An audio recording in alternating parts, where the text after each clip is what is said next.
चलिए students start करते हैं अपना सेशन और चीज़ों को समझने का प्रयास करते हैं। डियर एस्पिरेंट्स, सबसे पहले तो आप सभी को बताना चाहता है कि पिछले कुछ दिन में आपको एजुकेशन बायर की तरफ से कोई क्लासेस नहीं मिली थी। उसके दो बड़े रीज़न थे डियर। सबसे बड़ा रीज़न था मेरा स्वास्थ्य, मेरा हेल्थ, और दूसरा बड़ा रीज़न था मेरे इधर थोड़ा सा 1-2 दिन में लाइट का ट्रांसफार्म ख़राब हो जाना। अब परमानेंटली चीज़ें हो गई हैं, सारी चीज़ें अब क्लियर हो गई हैं, मेरा हेल्थ भी ठीक हो गया। अब आपके साथ में कंटिन्यूअसली क्लासेस चलेंगी और सारी क्लासें आपको प्रोवाइड भी करवाई जाएंगी। लेकिन डियर, अभी तक अगर आपने चैनल को सब्सक्राइब नहीं किया है और आप अगर हमारे यूट्यूब चैनल एजुकेशन बायर पर पहली बार आए हैं तो तहे दिल से आपका स्वागत है। चैनल को सब्सक्राइब कर लें, वीडियो को जितना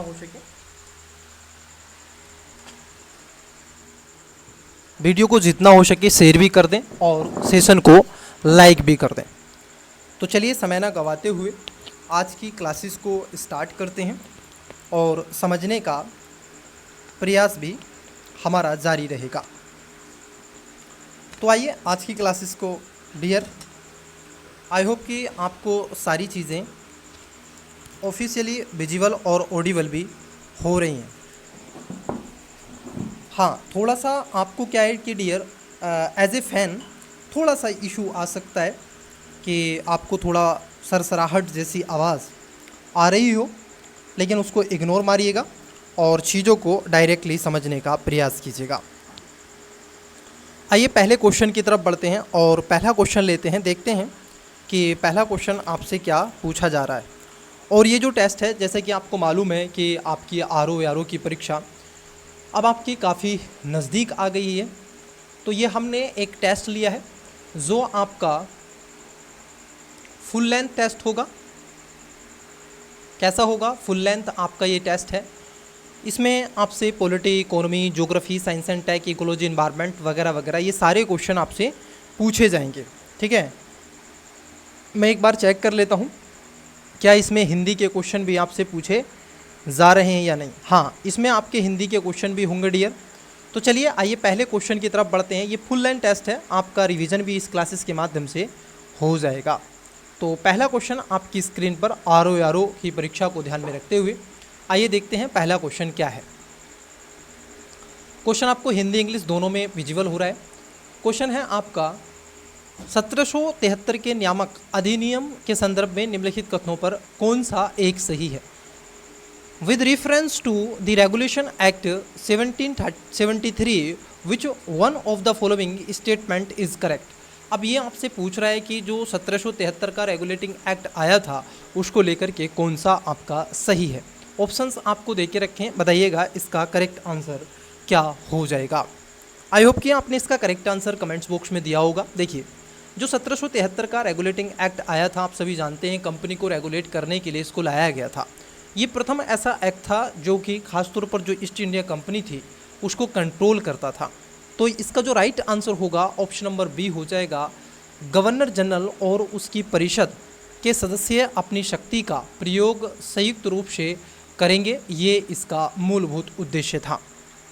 वहीं आपने देखा होगा कलकत्ता प्रेसिडेंसी में एक ऐसी सरकार की स्थापना की गई जो गवर्नर जनरल और उसकी परिषद के 4 सदस्य हुआ करते थे और अपनी सत्ता का उपयोग वहाँ से वो किया करते थे।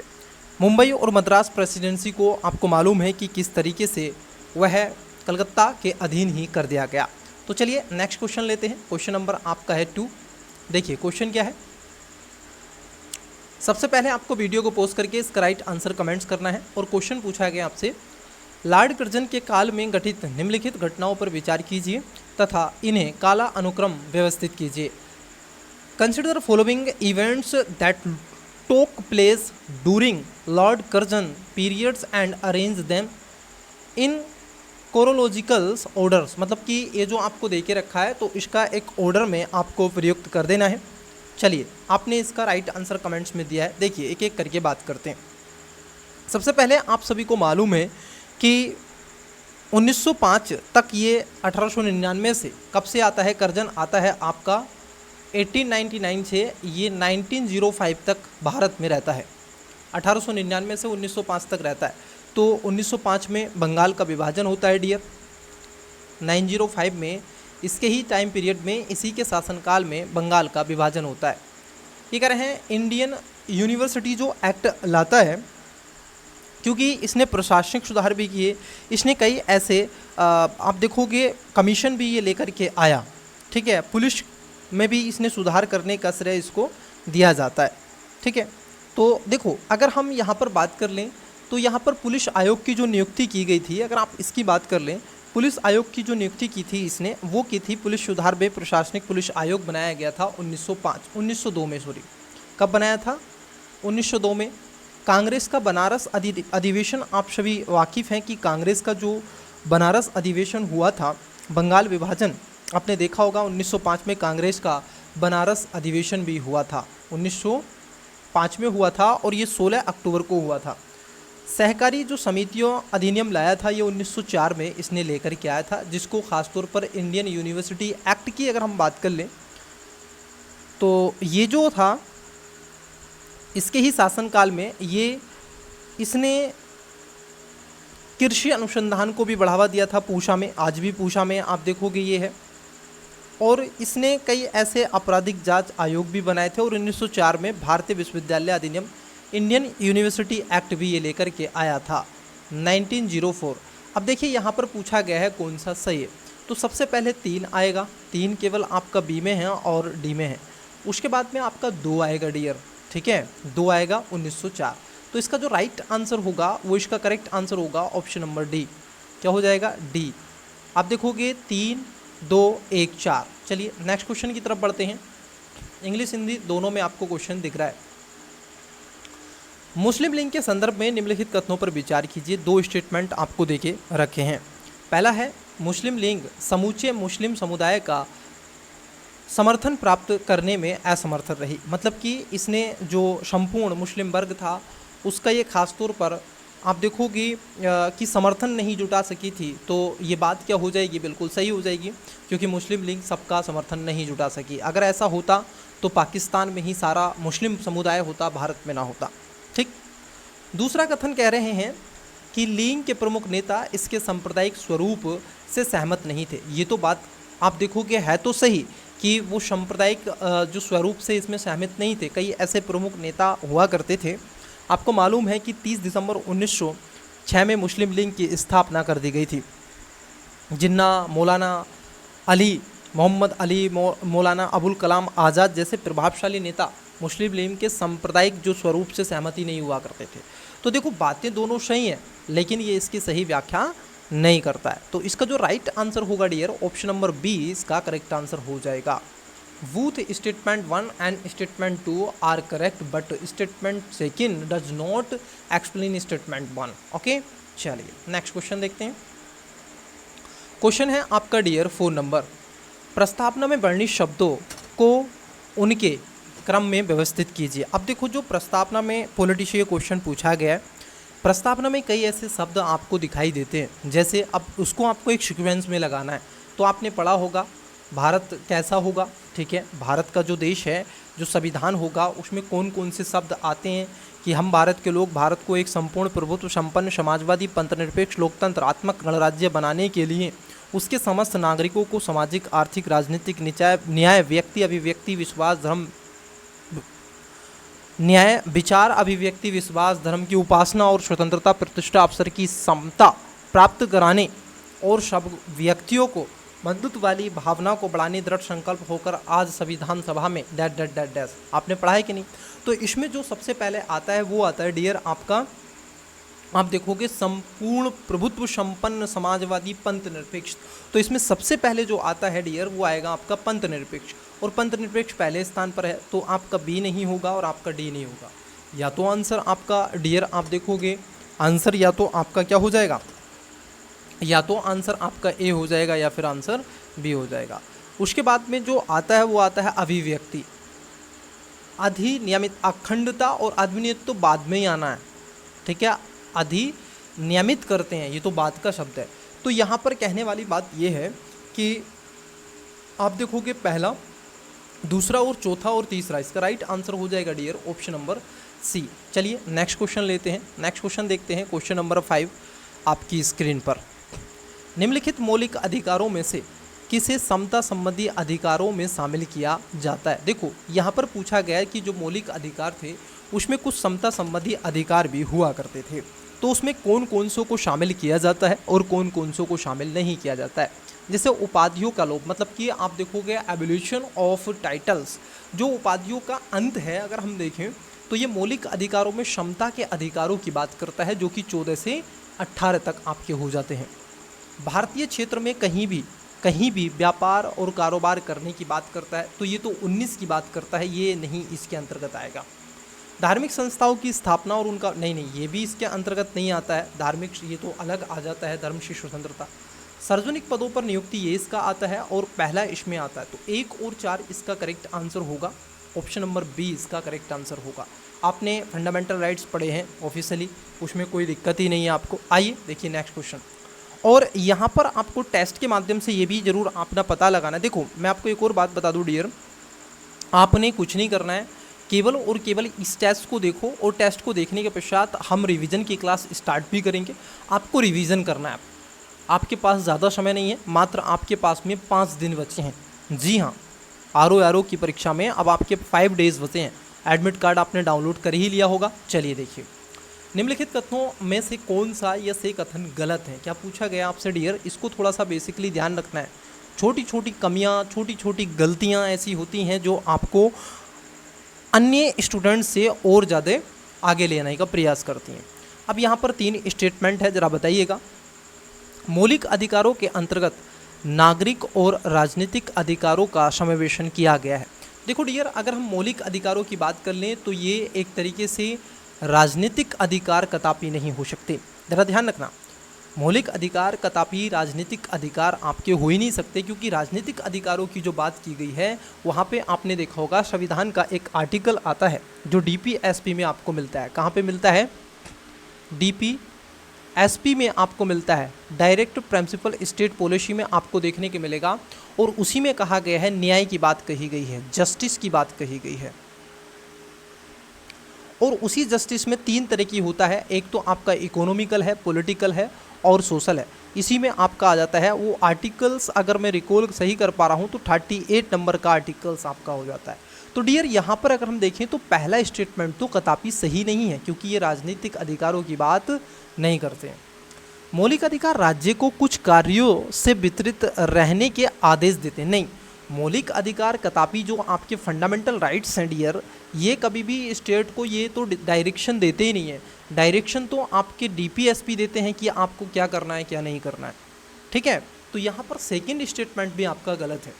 तीसरा है कि भारतीय संविधान के अनुसार सभी मूलभूत अधिकारों का निलंबन किया जा सकता है। हाँ बिल्कुल, ये बात सही है कि सभी अधिकारों, अगर संविधान की बात कर लें तो उसके अनुसार सभी मूलभूत जो अधिकार हैं, जैसे जीवन जीने का अधिकार है, इच्छापूर्वक विवाह करने का अधिकार है, घूमने का अधिकार है, व्यापार करने का अधिकार है, मतलब कि एक तरीके से व्यक्ति को ये स्वतंत्रता में आगे लाने का प्रयास करते हैं।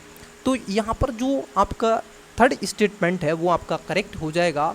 According to the Indian constitution all fundamental rights can be suspended. तो यहाँ पर जो थर्ड है ऑप्शन नंबर बी इसका करेक्ट आंसर हो जाएगा डियर। चलिए नेक्स्ट क्वेश्चन देखते हैं। क्वेश्चन है आपका 7 नंबर और पूछा गया है क्या, निम्नलिखित में से ऐसे किस निर्वाचन में अनुपातिक प्रतिनिधित्व की एकल संक्रमण मत पद्धति का उपयोग किया जाता है? देखो आपने देखा होगा कि जो ट्रांसफरेबल जो वोट मेथड होता है वो किस किस में होता है, ये आप सभी जानते हैं, ठीक है। इसमें आप सभी जानते हैं। तो इसमें कुछ ऐसे डायरेक्शन है, जैसे लोकसभा का अध्यक्ष, देखो इसमें नहीं है, राज्यसभा का सदस्य नहीं, इसमें भी नहीं है, राष्ट्रपति और उपराष्ट्रपति में खासतौर पर आपको ये चीज़ें देखने के लिए मिलेंगी डियर। किस में मिलेंगी? आपको खासतौर पर इसमें मिलेंगी। लेकिन अगर हम देखें जो राज्यसभा का सदस्य होता है उसका भी, देखो लोकसभा का उपाध्यक्ष का कदापि नहीं होता है, तो इसको पहले तो कट कर दो। अगर आप इसको कट कर देंगे तो बी और डी कट कर देंगे। अब देखो ऑटोमेटिकली आपका आंसर आ जाएगा ऑप्शन नंबर सी। आपको ये 100% पता है कि जो प्रेसिडेंट्स होते हैं और वाइस प्रेसिडेंट होते हैं उनका जो इलेक्शन होता है, चुनाव होता है, तो वो एकल संक्रमणीय मत पद्धति के द्वारा ही होता है ना। तो यहाँ पर जहाँ 3 और 4 होगा वो तो इसका करेक्ट होगा, लेकिन राज्यसभा के जो सदस्य होते हैं उनका भी इसी से चुनाव होता है। तो यहाँ पर करेक्ट जो आंसर होगा डियर वो ऑप्शन नंबर आपका क्या हो जाएगा, सी इसका करेक्ट आंसर हो जाएगा। चलिए नेक्स्ट क्वेश्चन देखिएगा। लोकसभा अध्यक्ष के कार्यों के संदर्भ में निम्नलिखित कथनों पर विचार कीजिए। अब देखो लोकसभा के अध्यक्ष के बारे में आपसे पूछा है, उसका क्या क्या काम होगा। अगर आप अध्यक्ष हैं, अगर आप चेयरपर्सन हैं, तो आपके क्या क्या कार्य होंगे, क्या क्या कृत्य होंगे।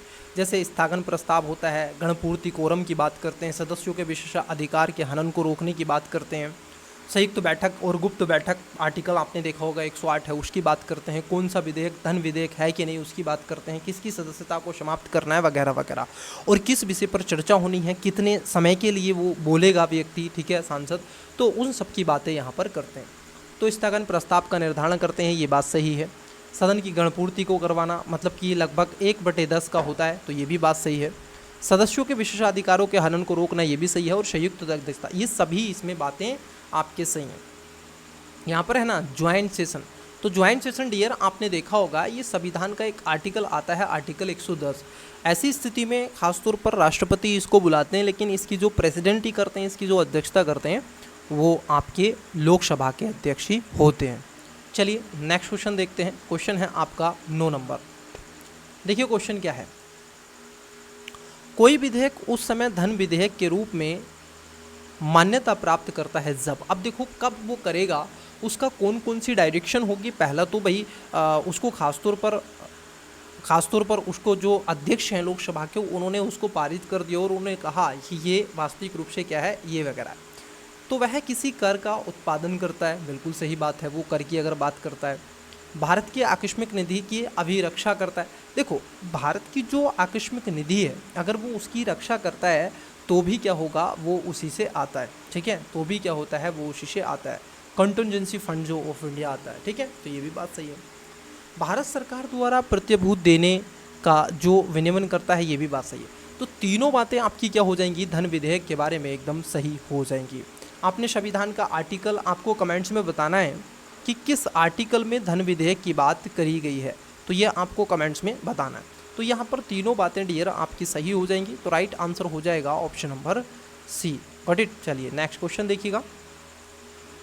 क्वेश्चन नंबर है आपका 10, लोकलेखा समिति के संदर्भ में निम्नलिखित में से कौन सा कथन सही नहीं है। आपने देखा होगा डियर किसके बारे में, पब्लिक अकाउंट्स जो कमेटी होती है उसके बारे में आपसे पूछा जा रहा है। पब्लिक अकाउंट्स कमेटी में आपके 22 सदस्य होते हैं, जिसमें कितने सदस्य होते हैं, टोटल सदस्य होते हैं 22, और जिसमें आपके 15 सदस्य होते हैं लोकसभा से, और उसमें 7 सदस्य जो होते हैं वो आते हैं राज्यसभा से। अब देखो इसमें सही नहीं पूछा आपसे, इस समिति में 22 सदस्य होते हैं, तो सही है। समिति के सदस्य राज्यसभा सदस्यों को मताधिकार प्राप्त होता है, तो ये बात आपकी गलत है, बल्कि इसमें राज्यसभा से मताधिकार प्राप्त होता है, ये बात गलत हो जाएगी, ठीक है, क्योंकि माना जाता है कि राज्यसभा के सदस्यों को सह सदस्य माना जाता है, उन्हें मत अधिकार देने का प्राप्त अधिकार नहीं होता है, तो ये यहाँ पर वोट नहीं कर सकते हैं, कहने वाली बात आपकी ये हो जाएगी प्यारे। तो इसमें जो राइट आंसर हो जाएगा, क्योंकि आपसे रोंग ही पूछा था, तो बी इसका करेक्ट आंसर हो जाएगा डियर। चलिए नेक्स्ट क्वेश्चन देखते हैं।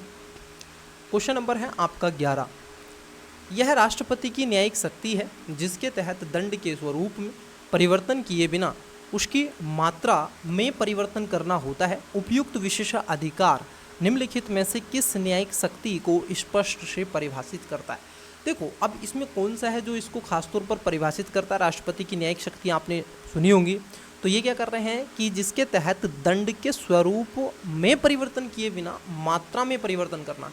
मतलब मान लीजिए अगर मैं आपसे कहूँ कि किसी व्यक्ति को 20 ईयर्स की जेल है, क्या है, अगर उसको 10-20 वर्ष की जेल हो गई तो इसको सारी चीज़ें नहीं बदलनी है, बल्कि इसकी जो दंड है, जो डेट है, इसको कम कर दो। आप 20 साल से क्या कर रहे हैं, आप इसको 10 वर्ष भी तो कर सकते हैं। तो डियर कहने वाली बात यहाँ पर हो जाएगी आपका, आप देखोगे ऐसी स्थिति में क्या कर रहा है, ऐसी स्थिति में क्या कर रहा है राष्ट्रपति अपनी जो परिहार शक्ति है उसको खास तौर पर यूज़ कर रहा है। विराम का मतलब होता है रोक लगाना, प्रतिलंबन का मतलब होता है थोड़ा सा, लघुकरण का मतलब है कम, लेकिन परिहार करना उसकी मात्रा में परिवर्तन करने को कहते हैं। तो यहाँ पर करेक्ट जो आंसर हो जाएगा वो डी हो जाएगा। आइए देखते हैं नेक्स्ट क्वेश्चन की तरफ। केंद्रीय मंत्री परिषद के संदर्भ में निम्नलिखित कथनों में से कौन सा सही है? अब देखो डियर, यहाँ पर दो स्टेटमेंट है। शासन संबंधी निर्णय कैबिनेट की बैठक में लिए जाते हैं, जबकि उत्तरदायित्व मंत्री परिषद का होता है। अब देखो बड़ा ही अच्छा इन्होंने कॉन्सेप्चुअली ये क्वेश्चन पूछा है, एज ए यूपीएससी के कंटेंट्स का ये क्वेश्चन पूछा है डियर। मैं अगर आपको बता दूं, ये क्वेश्चन ऐसा क्वेश्चन है जो आपको जनरली आपको क्वेश्चन कहाँ पे मिलेगा? यूपीएससी में ऐसा क्वेश्चन आपको जनरली मिलेगा या पीसीएस में? अब ये क्वेश्चन आपको एक्सपेक्ट किया जा रहा है कि आरओ में भी ये क्वेश्चन हो। तो इसमें शासन संबंधी निर्णय कैबिनेट लेती है जो छोटी होती है, लेकिन मंत्रिपरिषद एक बृहद आकार की होती है और उसका उत्तरदायित्व भी होता है। ये बात सही है। और मंत्रिपरिषद लोकसभा के प्रति उत्तरदायी होती है। दूसरा है कि मंत्रिपरिषद के निर्णयों को प्रधानमंत्री द्वारा ही राष्ट्रपति तक पहुंचाया जा सकता है। बिल्कुल, संविधान में एक आर्टिकल दे के रखा है, आर्टिकल जिसको हम बोलते हैं 78, और उस 78 आर्टिकल में इस प्रकार यही कहा गया है कि जो प्रधानमंत्री होंगे उनका एक दायित्व होगा कि वह राष्ट्रपति को समय समय पर जो भी उनके कृत्य हैं, जो भी कार्य हैं, उनको वहाँ तक पहुँचाए। तो दोनों बातें आपकी सही हो जाएंगी। और यहाँ पर जो शब्द पहली वाली लाइन में लिखा गया है कि कैबिनेट की बैठक लिए जाते हैं, कोई भी डिसीजन होते हैं, देखो उसमें ईजी हो जाता है क्योंकि कम सदस्य होते हैं, तो वहाँ पर डिसीजन लेना थोड़ा सा इजी हो जाता है, जल्दी हो जाता है और ठीक ही निर्णय होता है, क्योंकि जितने ज़्यादा व्यक्ति होते हैं तो उतना ही ज़्यादा निर्णय डिले होता है। अब सरकार को काम भी करना है, नेक्स्ट ईयर चुनाव भी लड़ना है, तो वो सारी चीज़ें थोड़ा फास्ट करना चाहती है। तो यहाँ पर क्या हो जाएगा डियर, यहाँ पर आप देखोगे इसका राइट आंसर ऑप्शन नंबर आपका सी हो जाएगा। दोनों बातें सही हैं। एक क्वेश्चन आपसे पूछ रहे हैं, चलिए बताइएगा कमेंट्स में इसका राइट आंसर क्या है। राज्य विधान मंडल के संदर्भ में निम्नलिखित कथनों में से कौन सा सही है? With reference to the state legislature which of the following statement is are correct? Hindi English दोनों में मैंने आपको पढ़ दिया है। स्टेटमेंट देखिएगा, राज्यपाल विधानमंडल का अभिन्न अंग होता है। दूसरे में कह रहे हैं प्रत्येक निर्वाचन क्षेत्र का गठन समानता के सिद्धांत पर आधारित होता है। प्रत्येक, थोड़ा शब्दों को भी थोड़ा ध्यान रखना है। प्रत्येक सभापति एवं उपसभापति के वेतन भत्ते विधानमंडल द्वारा निर्धारित किए जाते हैं। अब आपको बताना है इसमें सही कौन सा है। क्या बताना है डियर? आपको इसमें सही बताना है। ठीक है, क्वेश्चन नंबर है आपका 13। बताइएगा इसका राइट आंसर क्या हो जाएगा। मैं आपके इस कमेंट्स का वेट करूंगा और जिस भी स्टूडेंट्स का राइट आंसर आएगा क्वेश्चन नंबर 13 में, ठीक है, वो क्वेश्चन नंबर लिखें। क्वेश्चन नंबर 13 का राइट आंसर सी या डी। ठीक है, थोड़ी सी अगर लाइन लिख दें कि राज्य विधानमंडल, तो मेरे दिमाग में थोड़ा सा हिंट कर जाएगा कि क्वेश्चन अच्छा वो है। ठीक है, नहीं तो मेरे को क्वेश्चन स्पेशली देखना होता है फिर, अच्छा इस क्वेश्चन की बात कर रहे हैं, ये था इस क्वेश्चन में। तो बताइएगा इसका राइट आंसर क्या है। तो इसका करेक्ट आंसर आपको क्या करना है, कमेंट्स करना है मेरे प्यारों लाल और लालियो। चलिए आइए नेक्स्ट क्वेश्चन को दीजिए। क्वेश्चन है आपका 14 मतलब कि 14 नंबर। स्थानीय स्वशासन के संदर्भ में निम्नलिखित कथनों पर विचार कीजिए। अब देखो क्वेश्चन नंबर जो आपका 14 नंबर का है, अगर हम उसकी बात कर लें तो स्थानीय स्वशासन पर आपसे पूछा जा रहा है। स्थानीय स्वशासन मतलब कि पंचायत, किससे पूछा जा रहा है? पंचायत से। तो यहाँ पर कह रहे हैं कि भारत शासन अधिनियम 1935 के तहत संपूर्ण प्रांतीय स्वायत्तता प्रारंभ की गई। तो देखो यहाँ पर अगर हम बात कर लें, क्योंकि 1935 में ही ये चीज़ें आई थी और इसमें द्वैध शासन प्रणाली को केंद्रीय स्तर पर भी लागू कर दिया गया था। तो बात क्या हो जाएगी, एकदम आपकी सत्य है। तो पहला एकदम सही है। पंचायती राज संस्था, पंचायती राज संस्था के बारे में आपसे कह रहा है, और ये क्या कह रहे हैं, ये कह रहे हैं आपसे पंचायती राज संस्थाओं का निर्वाचन संविधान के अनुच्छेद 243 के तहत संपन्न होता है। मतलब कि किसके तहत होता है? 243 के तहत संपन्न होता है। ये भी बात सही है। और सबसे पहले 1937 में पंचायत का आप देखोगे अप्रैल में सबसे पहले इसको लोकप्रिय बनाया गया था, स्थानीय स्वशासन की प्रेरणा को बढ़ावा देकर के। 10 लाख या उससे अधिक जनसंख्या वाले क्षेत्रों को राज्य का राज्यपाल महानगर क्षेत्र घोषित कर सकता है। मतलब कि ये राज्यपाल को एक पावर दे के रखी है स्पेशली कि वो ऐसा करे। ये बात भी सही है। तो यहाँ पर डियर आप देखोगे तीनों ही स्टेटमेंट आपके सही हैं। तो इसका राइट आंसर क्या होगा डियर? हिंदी इंग्लिश सी इसका राइट आंसर हो जाएगा। तीनों बातें सही हैं। चलिए नेक्स्ट क्वेश्चन देखो। संघ लोक सेवा आयोग के संदर्भ में निम्नलिखित कथनों पर विचार करो। अब देखो आरओ एरो दे रहे हो, अब यूपीएससी के बारे में आपको पढ़ना पड़ेगा। ओके चलिए, आयोग के अध्यक्ष की नियुक्ति केंद्रीय मंत्रिपरिषद की सलाह पर राष्ट्रपति द्वारा की जाती है। ऑफकोर्स ये बात एकदम सही है, क्योंकि केंद्रीय मंत्रिपरिषद ही उस चीज़ को नियुक्त करती है और फिर उसके बदले में रिकमेंड भेजती है, मतलब, और फिर नियुक्ति राष्ट्रपति द्वारा की जाती है। तो ये बात सही है। आयोग के सदस्यों से संबंधित वादों को राष्ट्रपति द्वारा उच्चतम न्यायालय के पास भेजा जाता है। देखो यहाँ पर अगर हम बात कर लें कि जब भी कोई ऐसा मैटर आता है जो खासतौर पर उनसे रिलेटेड होता है, तो उस स्थिति में उसका परिणाम खासतौर पर इसमें डिसीजन आपकी सुप्रीम कोर्ट ही सुनाती है, और वो उनका एक लास्ट डिसीजन के रूप में भी उसको स्वीकार किया जाता है। ठीक है, उसके डिसीजन की अवहेलना नहीं कर सकते। आयोग के अध्यक्ष की पदावधि 6 वर्ष अथवा 65 वर्ष की आयु प्राप्त करने तक होती है। ऑफकोर्स ये भी बात सही है, उसमें 6 वर्ष या तो कोई व्यक्ति रहे या फिर उसकी आयु 65 वर्ष होती रहे। अगर मान लीजिए कोई व्यक्ति, देखो 60 में सब रिटायर हो जाते हैं, लेकिन अब वो मान लीजिए बनना चाहता है तो उसको 5 वर्ष का समय मिलता है, किसी को 2 वर्ष का, किसी को 1 वर्ष का। तो यहाँ पर क्या हो जाएगा, तीनों बातें यहाँ पर भी आपकी सही हैं, तो डी सी इसका राइट आंसर हो जाएगा। चलिए एक क्वेश्चन आपसे चाहते हैं, और क्वेश्चन ये जो पूछा जा रहा है ये क्वेश्चन ज्योग्राफी से है। अब देखो ज्योग्राफी में भी ये क्वेश्चन क्या है, आपका मैपिंग से है। मैंने आपको डियर इतनी बार बोला है, यूपीएससी के जब हम टेस्ट सीरीज आपसे लगवा रहे थे तब भी मैंने आपसे बोला था कि मैपिंग की क्लास आपको आवश्यक रूप से करनी चाहिए, और मैंने भी स्वयं मैपिंग आपको करवाया भी था। आई होप कि आपने वो क्लासेस भी की होंगी, अगर नहीं की है तो आप एक बार कर लीजिएगा, वो मैपिंग आपके लिए बहुत ज़रूरी है। तो यहाँ पर कह रहे हैं आपसे कि लाल सागर के संदर्भ में निम्नलिखित कथनों में से कौन सा सही है। लाल सागर याद है आपको, सुएज कैनाल, बाब अलमंदेब याद है, आई होप कि आपको याद होगा, रेड सी, ठीक है, सुएज कैनाल, इजिप्ट, जिबूती, कुछ पिक्चर बन रही है, ओमान, यमन, कुछ बन रहा है, यमन, सऊदी अरब, अकावा की खाड़ी, गल्फ ऑफ अकावा। चलिए देखिए, बाब अलमंदेब जल संधि लाल सागर को हिंद महासागर से जोड़ती है। देखो डियर, अगर हम बात कर ले यहाँ पर, अब ये इनके ऊपर डिपेंड करता है कि ये क्या मान रहे हैं। देखो खासतौर पर हम देखें तो जो बाब अलमंदेब है यहाँ पर इंडियन ओशन हो जाएगा, ये इंडियन बन जाएगा, और इस तरीके से कुछ यूँ इस तरीके से मैप ये बना हुआ है, ये ऐसे, ठीक है। ये आपका क्या है, देखो इधर आपका क्या है, इंडियन ओशन है डियर, और यहाँ पर आपका अरेबिक सी है, ये भी आप सभी जानते हैं। ओके, अरेबिक सी है। तो देखो डियर, अब इसको पहली स्टेटमेंट को पढ़ो कि बाब अलमंदेब जल संधि लाल सागर को हिंद महासागर से जोड़ती है। तो डायरेक्टली हिंद महासागर से नहीं जोड़ती है, लेकिन अगर आप पार्ट देखें, जो अरब सागर है वो इंडियन ओशन का ही पार्ट है। जिस तरीके से आपकी BOB है, बंगाल की खाड़ी है, वो भी इंडियन ओशन का पार्ट है, उसी तरीके से आपका अरब सागर भी क्या है, इसी का पार्ट है।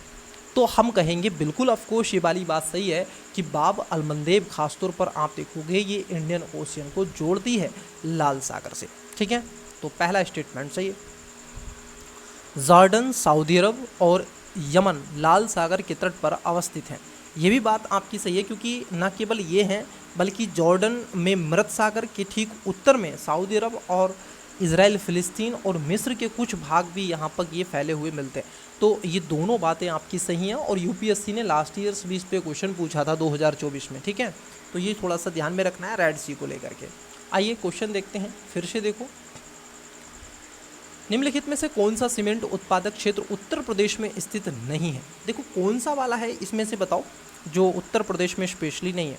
जैसे सीमेंट उद्योग की बात कर ले, क्योंकि सीमेंट जो खासतौर पर बनता है ये ग्रेड चूना पत्थर, सेल व जिप्सम सीमेंट उद्योग के लिए वंचित कच्चा माल के रूप में माना जाता है, और 175 मिलियन टन सीमेंट ग्रेड चूना पत्थर के भंडार सोनभद्र जनपद में आपको मिलेंगे उत्तर प्रदेश का। लेकिन इसमें से कौन सा नहीं है, तो इसमें है सिकंदरी, ध्यान रखना डियर, सिकंदरी। ये आपका जो डल्ला है ये भी है, चुनार भी है, चूर्क भी है, लेकिन जो सिकंदरी है ये उत्तर प्रदेश में आपको नहीं मिलता है। तो इसका जो राइट आंसर होगा ऑप्शन नंबर आपका देखोगे ये आपका ए हो जाएगा, क्योंकि ये उत्तर प्रदेश में ना होकर के कहाँ पर है, झारखंड में आपको मिलेगा, JH लिख देते हैं। आइए क्वेश्चन देखते हैं नेक्स्ट। आदिम निर्वाहक कृषि पद्धति, देखो ये एक टर्म आपसे पूछा गया है शब्द लेकर के, आदिम निर्वाहक जो कृषि पद्धति होती है उसकी बात यहाँ से पूछ रहे हैं। बताइए इसके बारे में।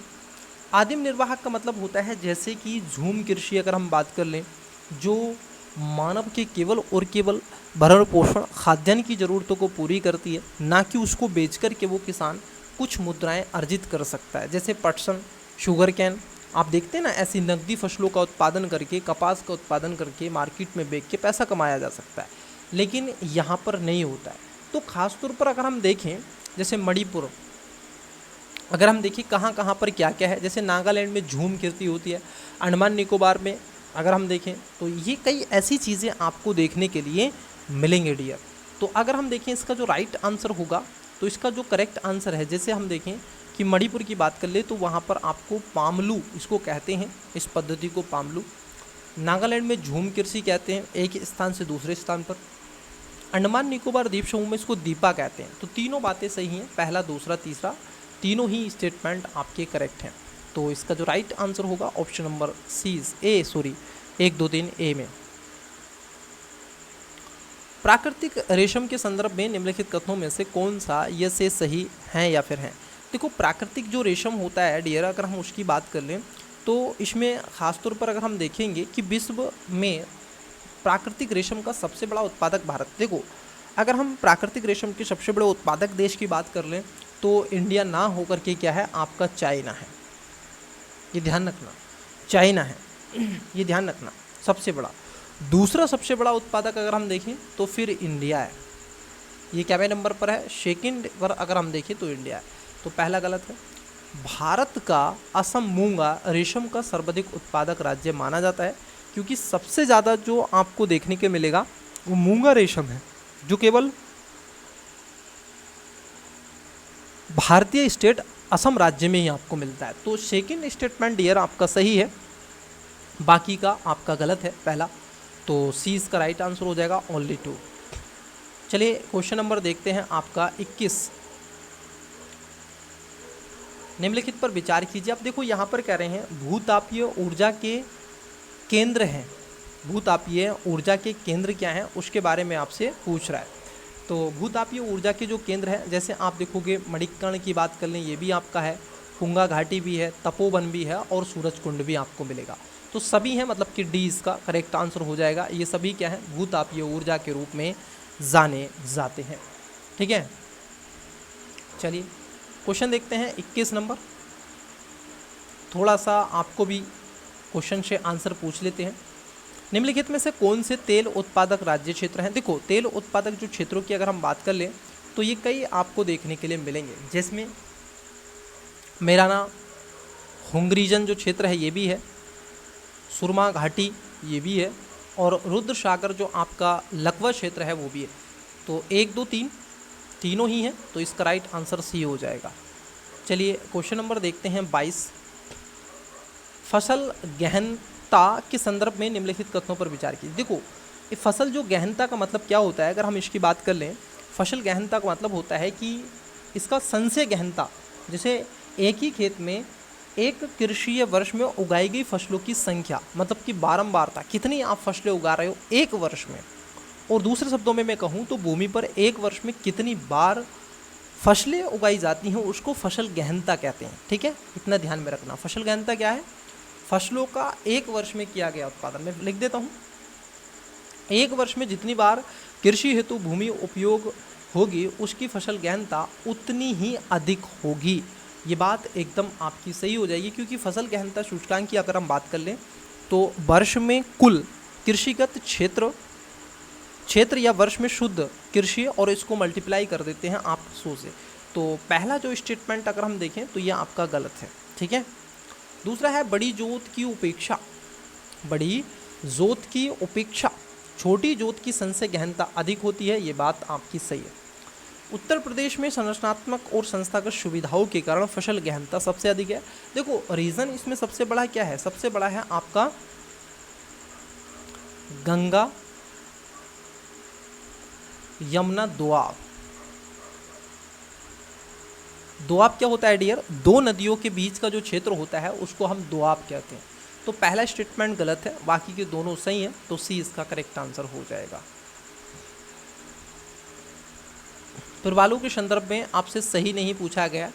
With reference to corals which of the following statement is are not correct, क्या पूछा आपसे, कौन सा सही नहीं है। अब देखो कोरल के बारे की अगर हम बात कर लें तो कोरल के कई ऐसे टर्म ऑफ कंडीशन भी आपने देखी होगी, वो किस तरीके से किस क्षेत्रों में अपना जीवन व्यतीत करती है, ठीक है, ये सारी चीज़ें। ये स्वपोषी और परपोषी दोनों प्रकार के होते हैं। देखो डियर, ये दोनों प्रकार के होते हैं। जैसे प्रवाल जो है समुद्र के भीतर पाए जाने वाला एक प्रमुख प्रकार का एक एनिमल्स होता है, एक जंतु है, ठीक है। एक आप देखोगे बिना मेरुदंड का एक जंतु के रूप में देखने को मिलता है, ठीक है। और सागरीय चमुत्रा ऐसे प्लेटफॉर्म भी ये बनाता है। तो ये स्वपोषी भी होते हैं और परपोषी भी होते हैं। अधिक लवणता युक्त जल प्रवाहों के लिए अनुकूल नहीं होता। हाँ, अगर उसमें सैलिनिटी की अगर आप देखोगे, high salinity is not suitable for corals, बिल्कुल ये उनके लिए सुटेबल्स नहीं होता है। ज़्यादा खारे जल में भी वो जीवित नहीं रहते हैं। उनके लिए टेम्परेचर की बात कर लें, अगर टर्म ऑफ कंडीशन देखें तो टेम्परेचर उनका होता है 20 से 21 डिग्री सी। और यदि इस पृथ्वी की बात कर ले, सबसे ज़्यादा जो कोरल आपको मिलते हैं वो 0 डिग्री से 30 degree north to 30 degree south में ही आपको मिलेंगे, ठीक है।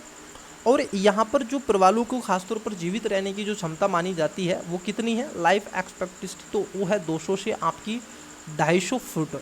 लेकिन डियर अगर हम बात कर ले, ये 5000 फुट तक भी आपको देखने के लिए अभी हाल ही में रिसर्च रहा है, मतलब कि 70 मीटर की बात करते हैं, लेकिन ये 5000 फुट तक भी पहुँच गया है, ठीक है। चलिए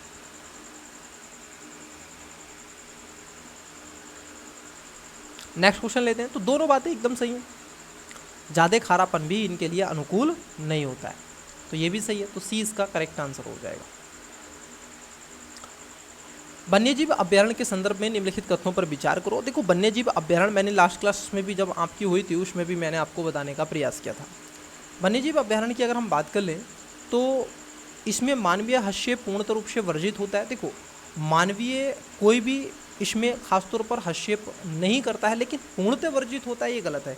ये वन्यजीव जो अभ्यारण्य होता है डियर, अगर हम देखें तो जो वाइल्ड लाइफ सेंचुरी होती है खासतौर पर ये नेशनल पार्क की तरह ही होती है। अगर आप देखें तो यहाँ पर कुछ एक्टिविटीज़ जैसे पशु चराना हो सकता है, मत्स्य पालन हो सकता है, वहाँ से लकड़ी और खेती वगैरह करना, ये इसमें होता है। लेकिन आप कहोगे ये पूर्णतः रूप से वर्जित होता है, तो ये गलत है।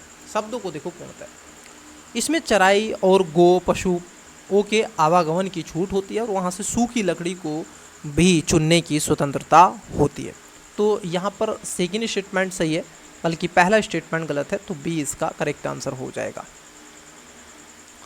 दक्षिण अमेरिका में अवस्थित निम्नलिखित खाड़ियों को उत्तर से दक्षिण के क्रम में आपको व्यवस्थित करना है। देखो जैसे आप देखोगे पोनस की खाड़ी है, वेनेजुएला की खाड़ी है, डेरियन की खाड़ी है, तो थोड़ा सा इजी हो जाएगा अगर आपने मैपिंग की है। तो ये भी देखो मैपिंग से क्वेश्चन है, कहाँ से है, ये भी क्वेश्चन मैपिंग से। तो अगर हम इसकी बात कर लें तो इसमें खास तौर पर जैसे वेनेजुएला की खाड़ी है, फिर डेरियन की खाड़ी है, फिर गुआयाकिल की खाड़ी है और उसके बाद में पेनास की खाड़ी है। तो यहाँ पर जो राइट आएगा डियर, तो वो एक इसी तरीके से आपका आएगा, तो ए इसका राइट आंसर हो जाएगा।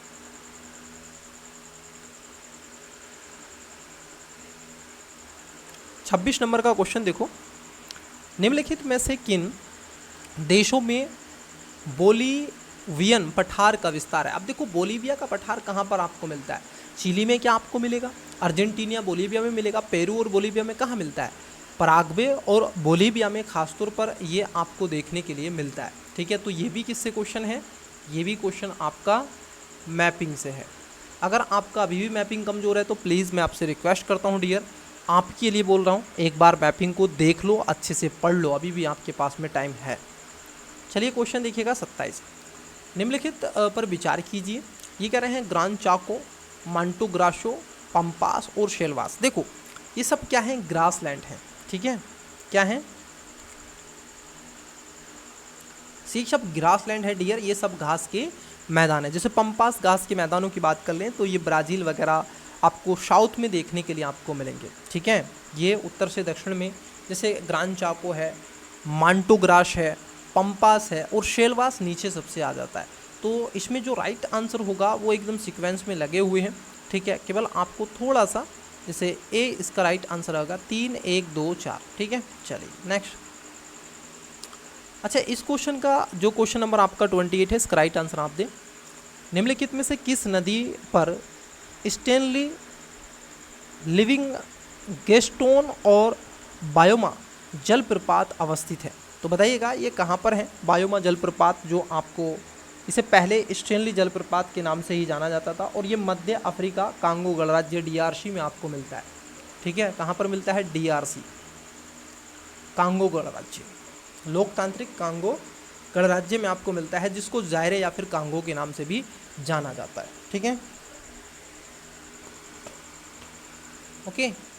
तो यहाँ पर इसका जो राइट आंसर होगा ऑप्शन नंबर ए हो जाएगा। तो ये भी किससे है? मैपिंग से क्वेश्चन है। ओके, चलिए नेक्स्ट क्वेश्चन देखते हैं। क्वेश्चन है आपका 29 नंबर का। बताइएगा क्वेश्चन नंबर 29 के बारे में। देखो एटलस पर्वत, अब ये भी क्वेश्चन आपका मैपिंग से है डियर। अगर आपने ऑब्जर्व किया होगा तो एटलस पर्वत कहाँ पर आपको देखने के लिए मिलेगा? बताइएगा एटलस पर्वत के बारे में एग्जैक्ट बताइएगा कहाँ पर आपको मिलता है। ये कह रहे हैं कि इस पर्वत का सर्वोच्च शिखर आपका जो टूकल है वो देखने के लिए आपको मिलेगा। उसके साथ साथ यह यूरोप और आल्प्स श्रृंखला का ही एक विस्तृत भाग है। इसके उत्तर में भूमध्य सागर जलवायु पाई जाती है। तो बताइएगा क्वेश्चन नंबर आपका 29 का करेक्ट आंसर क्या होगा? चलिए, आपने इसका राइट आंसर डियर ऑफकोर्स एकदम दिया होगा।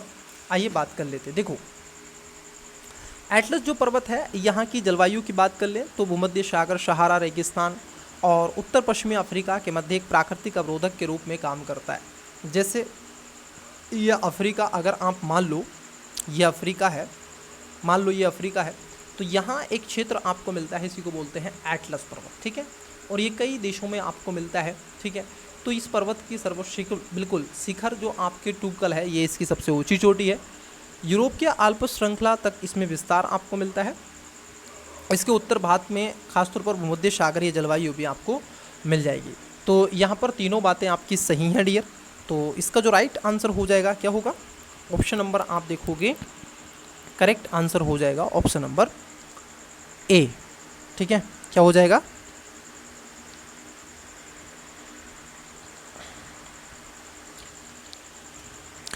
इसका जो करेक्ट आंसर हो जाएगा वो हो जाएगा ऑप्शन नंबर ए। चलिए नेक्स्ट क्वेश्चन लेते हैं। क्वेश्चन है देखिए 30 नंबर का क्वेश्चन है। निम्नलिखित युग्मों में से कौन सा सही सुमेलित है? मतलब कि यहाँ पर भी आपसे सही पूछा जा रहा है, राइट पूछा जा रहा है। जैसे शीतोष्ण वन अनुसंधान केंद्र आपको कहाँ पर मिलता है? ये तो ऑफकोर्स शिमला में ही मिलेगा, इसमें कोई दिक्कत ही नहीं है, ये शिमला में ही है। वन उत्पाद जो केंद्र है, अगर हम इसकी बात कर ले तो ये रांची में मिलता है, तमिलनाडु में नहीं मिलता है, रांची में मिलता है, MS धोनी। पर्णपाती वन संस्थान की अगर हम बात कर ले तो ये आपको जबलपुर में मिलता है, ये कोयम्बटूर है, जबलपुर में आपको मिलता है, जबलपुर पर्णपाती वन। हिमालय वन अनुसंधान केंद्र की अगर हम बात कर ले तो ये आपको शिमला में मिलता है। कहाँ मिलता है? देहरादून में नहीं मिलता है, ये भी आपको शिमला में मिलता है। वृक्ष प्रजनन अनुसंधान संस्थान कोयम्बटूर में आपको मिलता है। ठीक है, तो यहाँ पर केवल एक सही है, बाकी के सब गलत है। चलिए एक क्वेश्चन जो क्वेश्चन नंबर 31 है, इसका राइट आंसर आपको बताना है। भारतीय मानसून के संदर्भ में निम्नलिखित कथनों पर विचार कीजिए। भारत में अभी को प्रेजेंट में मानसून के ही तो बरसात हो रही है, जो दक्षिण पश्चिम मानसून से भारत में बरसात होती है। भारत में दक्षिण पश्चिम मानसून की उत्पत्ति का संबंध उष्णकटिबंधीय पूर्वी जेट स्ट्रीम से है। देखो इसका संबंध न केवल इससे है बल्कि कई और चीज़ों से भी है।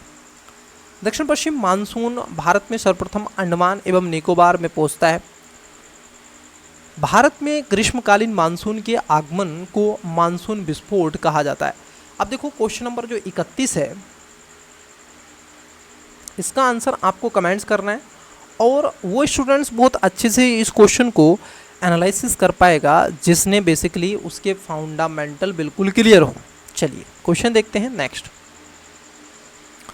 32 नंबर का क्वेश्चन है, निम्नलिखित पर विचार कीजिए। अब यहाँ पर देखो 4 स्टेटमेंट हैं और तांबा उत्पादक क्षेत्र पूछा जा रहा है। ठीक है, कॉपर जो आपकी प्रोडक्शन एरियाज है उसके बारे में क्वेश्चन आपसे पूछा जा रहा है। बताइएगा क्वेश्चन क्या है, इसका राइट आंसर क्या हो जाएगा। देखो अगर हम देखें जैसे आपका है अग्नि गुंडाला, ये जो अग्नि गुंडाला है, ठीक है, अगर हम इसको देखें ये तांबे का एक क्षेत्र है और ये कहाँ आपको मिलेगा, अगर हम इसकी बात कर लें तो ये कई ऐसे स्टेट हैं जो आपको देखने के लिए मिल जाएगा। ठीक है, आंध्र प्रदेश में आपको मिलता है अंगली गुडाला, ये कहाँ पर मिलता है, आंध्र प्रदेश में मिलता है। जो मोशावानी है, उसके बाद राखा, सोना माखी, ये सब झारखंड में आपको मिलेगा, JH लिख देते हैं। खो दरीवा की बात कर लें तो खो दरीवा जो है ये आपको राजस्थान में मिल जाएगा। कहाँ पर, RJ बोले तो राजस्थान। सोना खाकी जो है ये आपको कहाँ मिलता है, झारखंड में ही मिलता है। तो सब की सब क्या है, खाने हैं ये सब, तो इसका राइट आंसर डी हो जाएगा। निम्नलिखित कथनों पर विचार कीजिए। पश्चिमी विक्षोभ से होने वाली वर्षा रबी फसलों के लिए लाभकारी होती है। देखो होता क्या है, दक्षिण पश्चिम मानसून से तो अभी बरसात हो रही है। आपने ऑब्जर्व किया होगा कि किस तरीके से दिसंबर और जनवरी के समय जब हम रबी की फसल होती है, खासतौर पर नॉर्थ इंडिया में गेहूं की फसल, तो उस समय क्या होता है डियर, आपने देखा होगा बरसात भी होती है।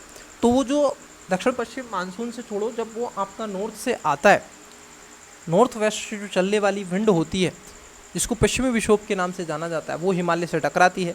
उसकी एक धारा नॉर्थ की तरफ चली जाती है तिब्बत की तरफ, और एक धारा नीचे की तरफ आ जाती है, और उसी से होती है भारत के नॉर्थ वेस्ट में वर्षा। ठीक है, सर्दी में। तो बात सही है।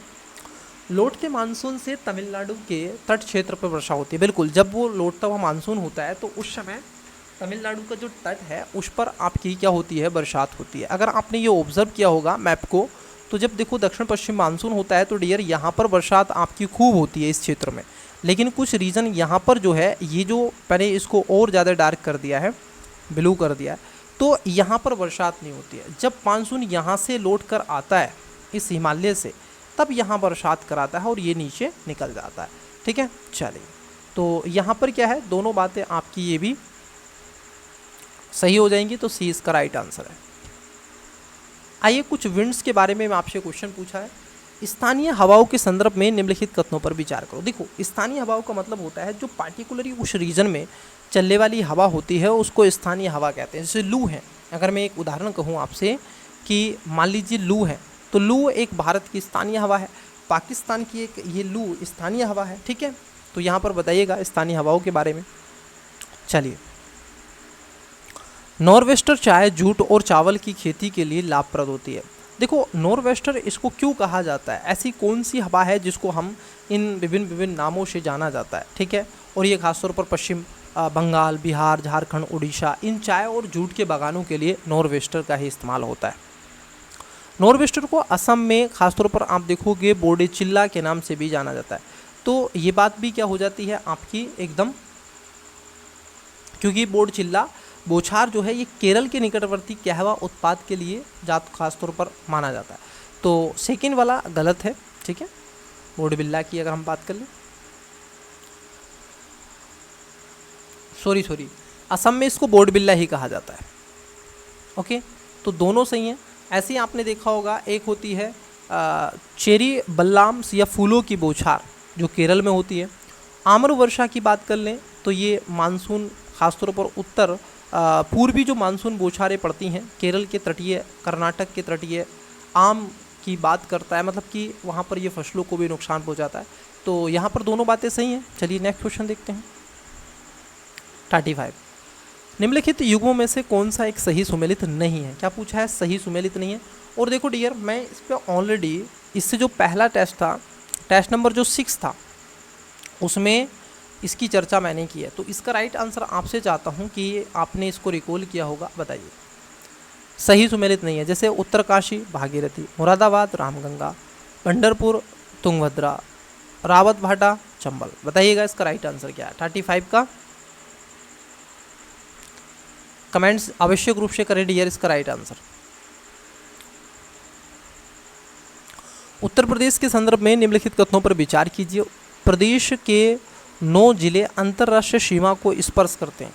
देखो अगर हम उत्तर प्रदेश की बात कर ले तो इसके खासतौर पर कई ऐसे ज़िले हैं जिसमें 7 ज़िले नेपाल से सटे हुए हैं और अंतर्राष्ट्रीय सीमा को स्पर्श करते हैं। उसमें ज़िलों की बात कर लें तो महाराजगंज, सिद्धार्थनगर, बलरामपुर, श्रावस्ती, बहराइच, लखीमपुर खीरी और पीलीभीत हैं। जबकि कुशीनगर किसी भी अंतर्राष्ट्रीय सीमा को स्पर्श नहीं करता है और यहाँ पर यही बात कर रहे हैं कि कुशीनगर अंतर्राष्ट्रीय सीमा को स्पर्श करने वाला सबसे पूर्वी जिला है। ये गलत है, पहला सही है, दूसरा गलत है, तो ए इसका सी राइट आंसर हो जाएगा।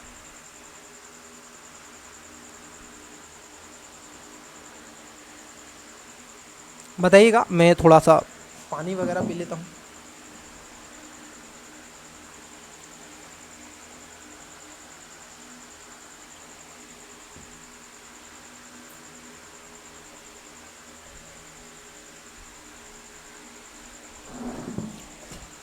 चलिए, आई होप कि आपने इसका राइट आंसर दिया है।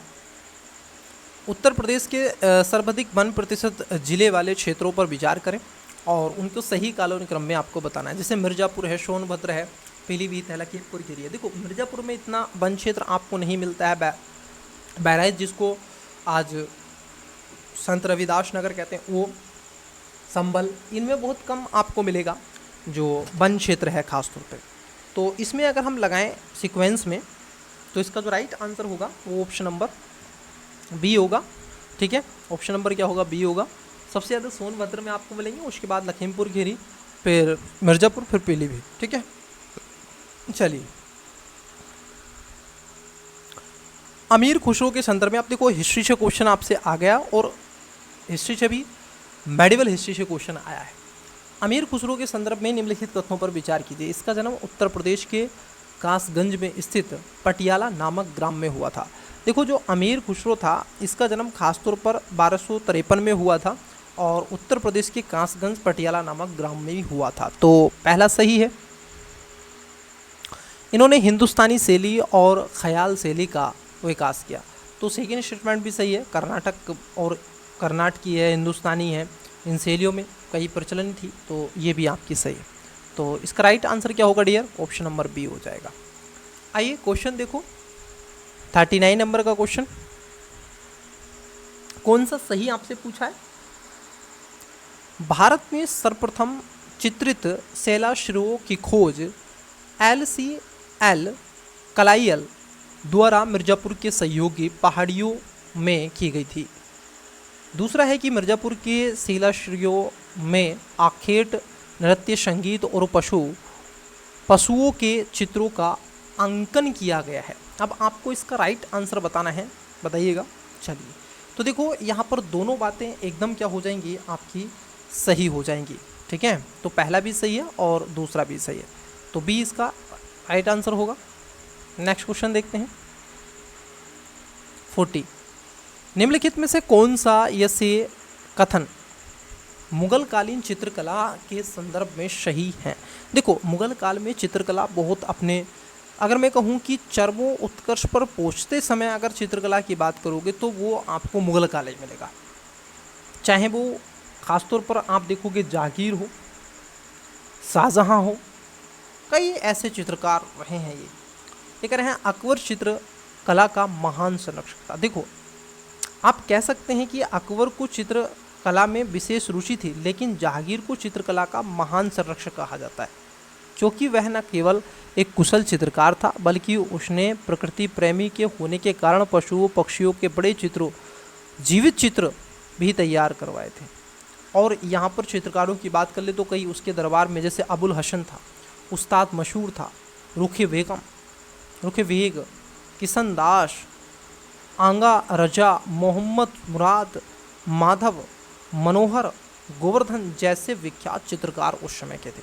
तो अकबर नहीं बल्कि जहांगीर इसकी जगह आना चाहिए। जहांगीर ने अपने काल में पशु पक्षियों के जीवंत चित्र भी तैयार करवाए थे। जी हाँ, विख्यात पक्षी विशेष रूप से चित्रकार उस्ताद मंसूर को जहांगीर ने नादिर उज जमा की उपाधि भी दी थी।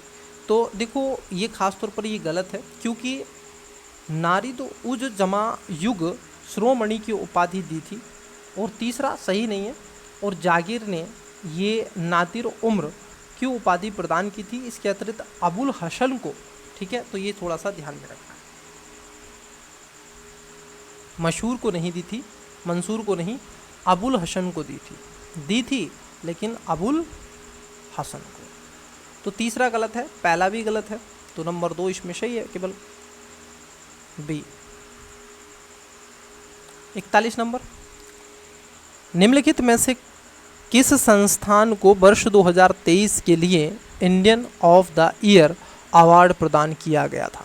तो देखो 2023 के लिए जो Indian of the year award प्रदान किया गया था इसरो को किया गया था। और अब तो आप सभी जानते ही हैं कितना भारत को गौरवान्वित करने का वो दृश्य जब शुभांशु शुक्ला जी जो साइंटिस्ट एज ए इसरो वो गए थे स्पेस में, इंटरनेशनल स्पेस स्टेशन, ठीक है, उसमें 4 व्यक्ति गए थे और 3 अन्य कंट्री के थे, एक उसमें भारतीय एस्ट्रोनॉट भी थे।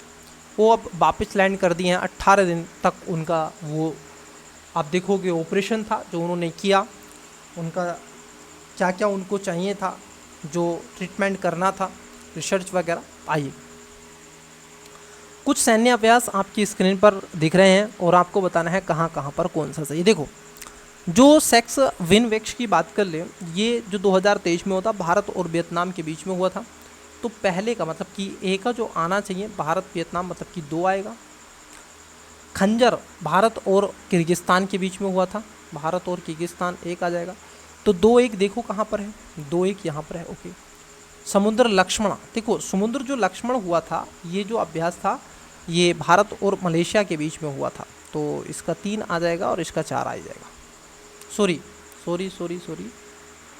ये यहाँ पर 4 आ जाएगा, ये 3 आ जाएगा।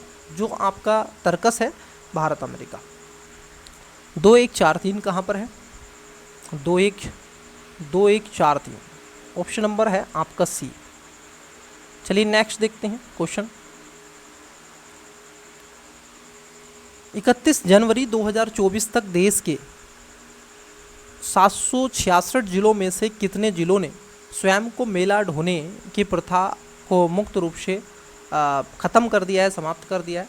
तो 729 डिस्ट्रिक्ट है जो लगातार इस चीज़ को, हाथ से मेला ढोने की जो बात होती है, मैनुअल जो आपकी स्कैवेंजिंग है उसको ख़त्म किया गया। ये 31 जनवरी 2024 तक, ठीक है, 729। आइए क्वेश्चन देखते हैं 44। फरवरी 2024 में SJVN लिमिटेड ने उत्तर प्रदेश के किस शहर में 50 गीगावाट के गुजारी सौर ऊर्जा स्टेशन का सफल वाणिज्यिक संचालन शुरू कर दिया है? तो ये खास तौर पर किया था विद्युत मंत्रालय के तहत, इसको आगे लाने के लिए काम किया गया, कानपुर देहात। नेक्स्ट एक थोड़ा बड़ा सा क्वेश्चन है, आइए थोड़ा सा समझते हैं क्या पूछा है। और कभी भी बड़े क्वेश्चन को देख के डरे ना, उसमें आंसर आपका बहुत जल्दी इजी वे में निकल आता है।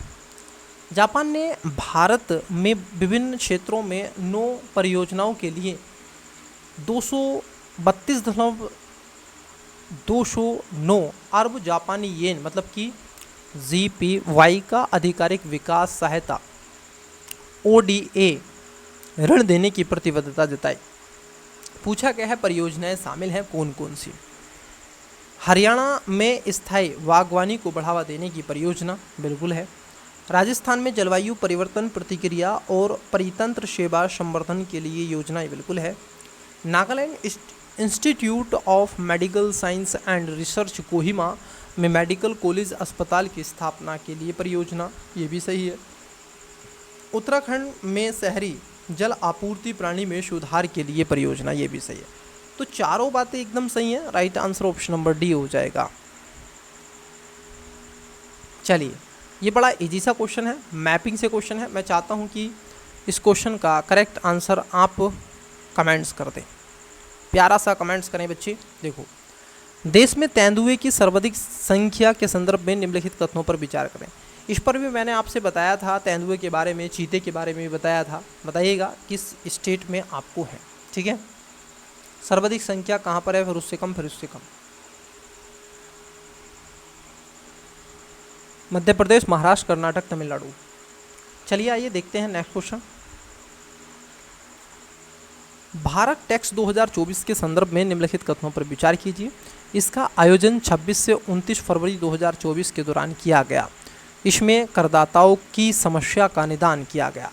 अब देखो ये जो स्कीम्स, ये जो परियोजना अगर हम देखें, जो भारत टैक्स की बात कर दी जा रही है यहाँ पे, तो ये यहाँ पर केवल एक सही है, दूसरा गलत है कि इसमें करदाताओं की समस्या का निदान किया गया, नहीं उसका नहीं, बल्कि टैक्स कलेक्शन को और बढ़ाना है, इनका मूलभूत उद्देश्य यही आता है।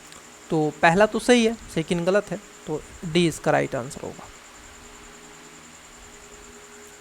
श्रीलंका और मॉरिशस में यूपीआई सेवाओं के शुभारंभ पर निम्नलिखित में से कौन उपस्थित था?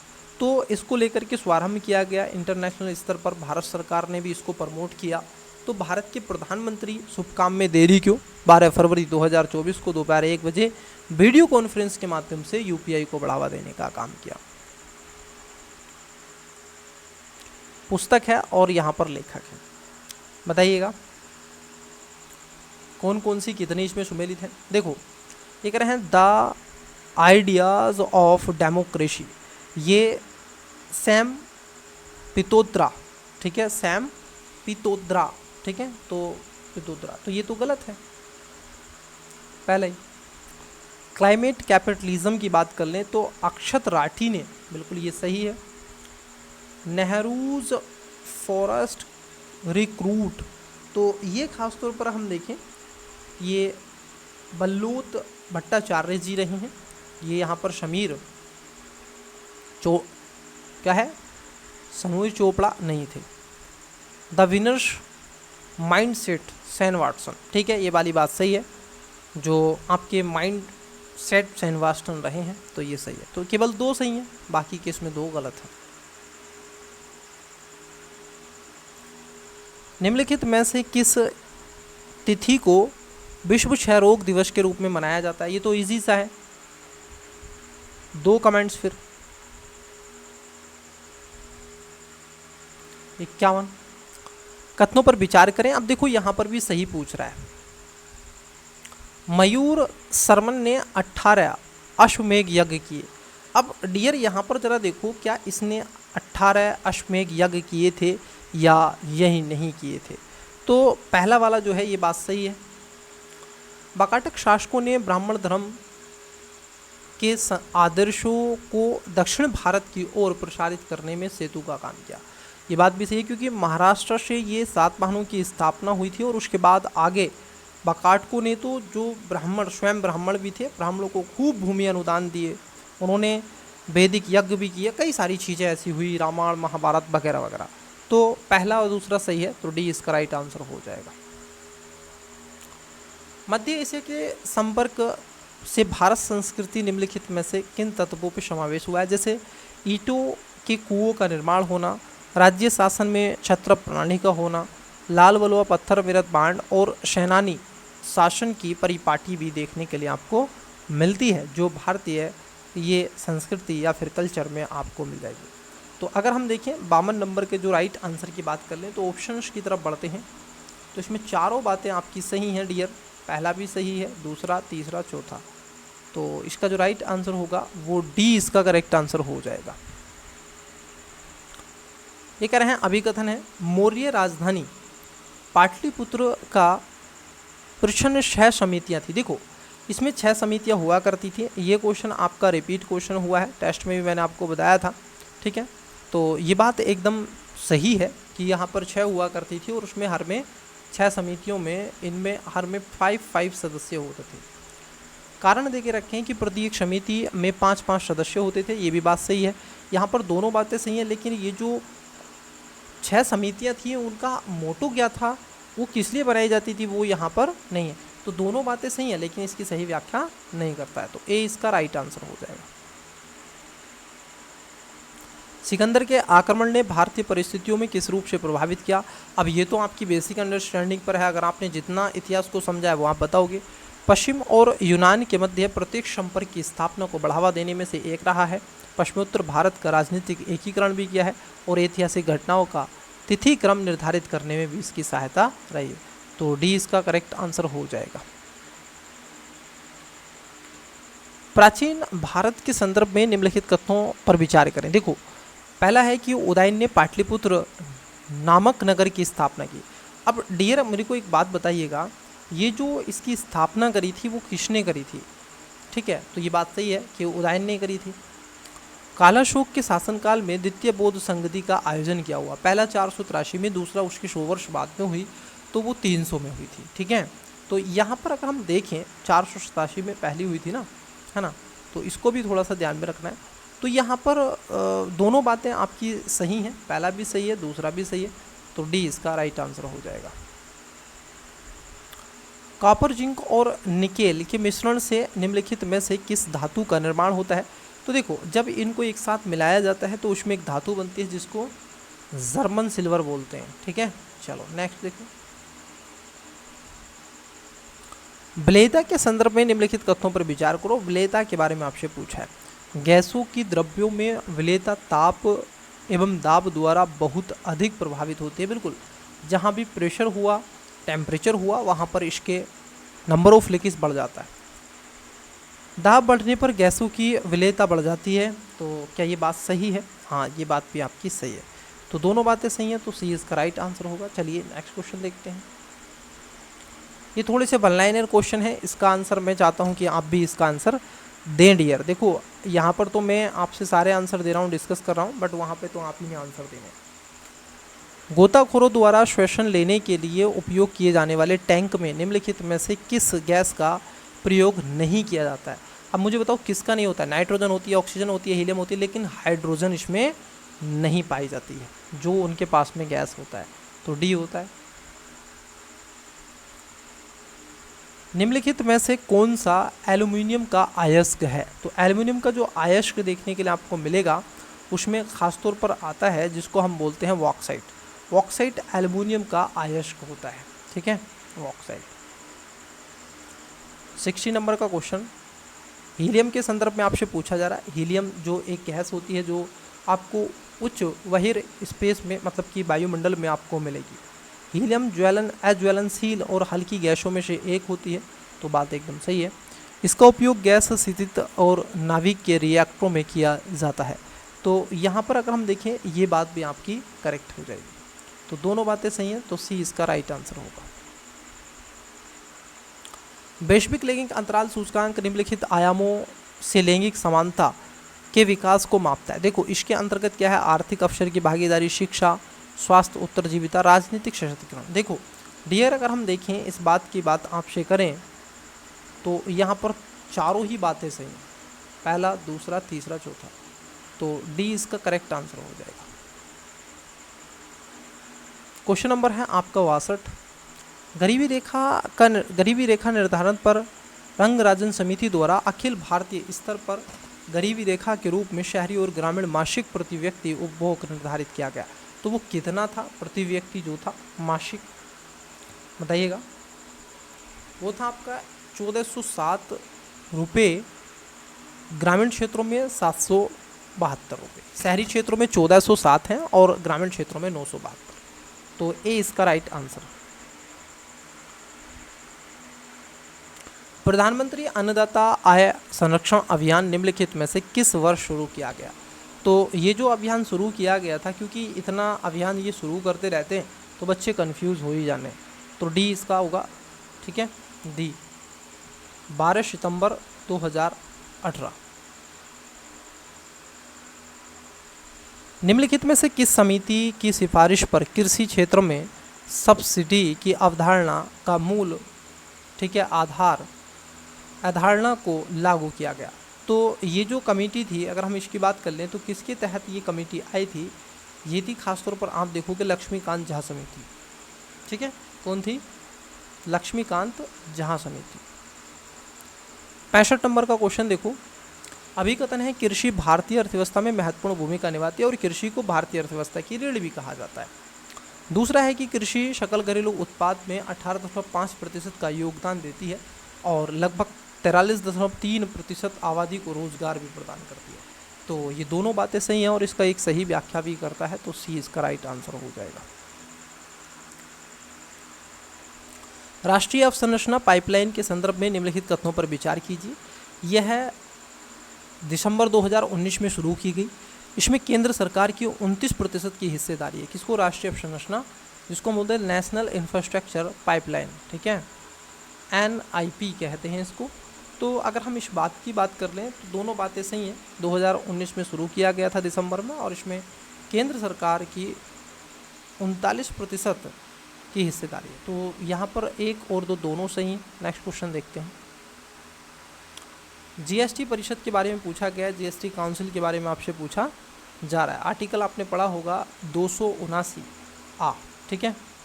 यह एक संवैधानिक निकाय है। देखो जीएसटी कोई एक संवैधानिक निकाय के रूप में अगर हम देखें तो यहाँ पर इसकी चर्चा की गई है, तो ये बात सही है। इसकी अध्यक्षता केंद्रीय वित्त मंत्री करते हैं। देखो इसकी अगर अध्यक्षता की बात जहाँ पर भी आती है, ठीक है, तो वहाँ पर ये राज्य केंद्रीय वित्त मंत्री के रूप में भी करते हैं। तो ये दोनों बातें आपकी सही हो जाएंगी। Right answer option number A. ये कह रहे हैं कि सूची है और योजना है। ये यहाँ पर है शुरू करने वाला वर्ष। जैसे स्वर्ण जयंती ग्राम स्वयं रोजगार योजना। अब देखो ये जो स्कीम्स आई इसकी हम बात कर लें तो ये 1 अप्रैल 1999 से देश के ग्रामीण क्षेत्रों में प्रारंभ की गई थी। तो यहाँ पर अगर हम देखें पहले का जो होगा ये 1999 में आएगा, तो 3 हो जाएगा। तो ए का क्या होगा, ए का 3 1 में है, तो केवल यही इसका आंसर है। फिर आप कहोगे स्वर्ण जयंती शहरी रोजगार योजना। तो ये योजना पर खासतौर पर आपको जो देखने के लिए मिलेंगे, ठीक है, अलग अलग तरीके से। जवाहर रोजगार योजना, कई बार ऐसी योजनाएं आपसे पूछी गई है। 1989 और बाद में हुई थी राष्ट्रीय ग्रामीण स्वास्थ्य मिशन जो 2005 में। चलिए नेक्स्ट क्वेश्चन देखते हैं। अभिकथन का क्वेश्चन है और कारण के बारे में आपसे पूछा गया। शून्य प्राथमिक घाटा राजकोषीय अनुशासन का प्रतीक है। देखो वो किस तरीके से काम कर रहा है, बल्कि थोड़ा सा आपको रहना चाहिए आगे, तो बात तो एकदम सही है। कारण है कि सरकार को केवल ब्याज भुगतान के दायित्व को पूरा करने के लिए ऋण लेना होता है।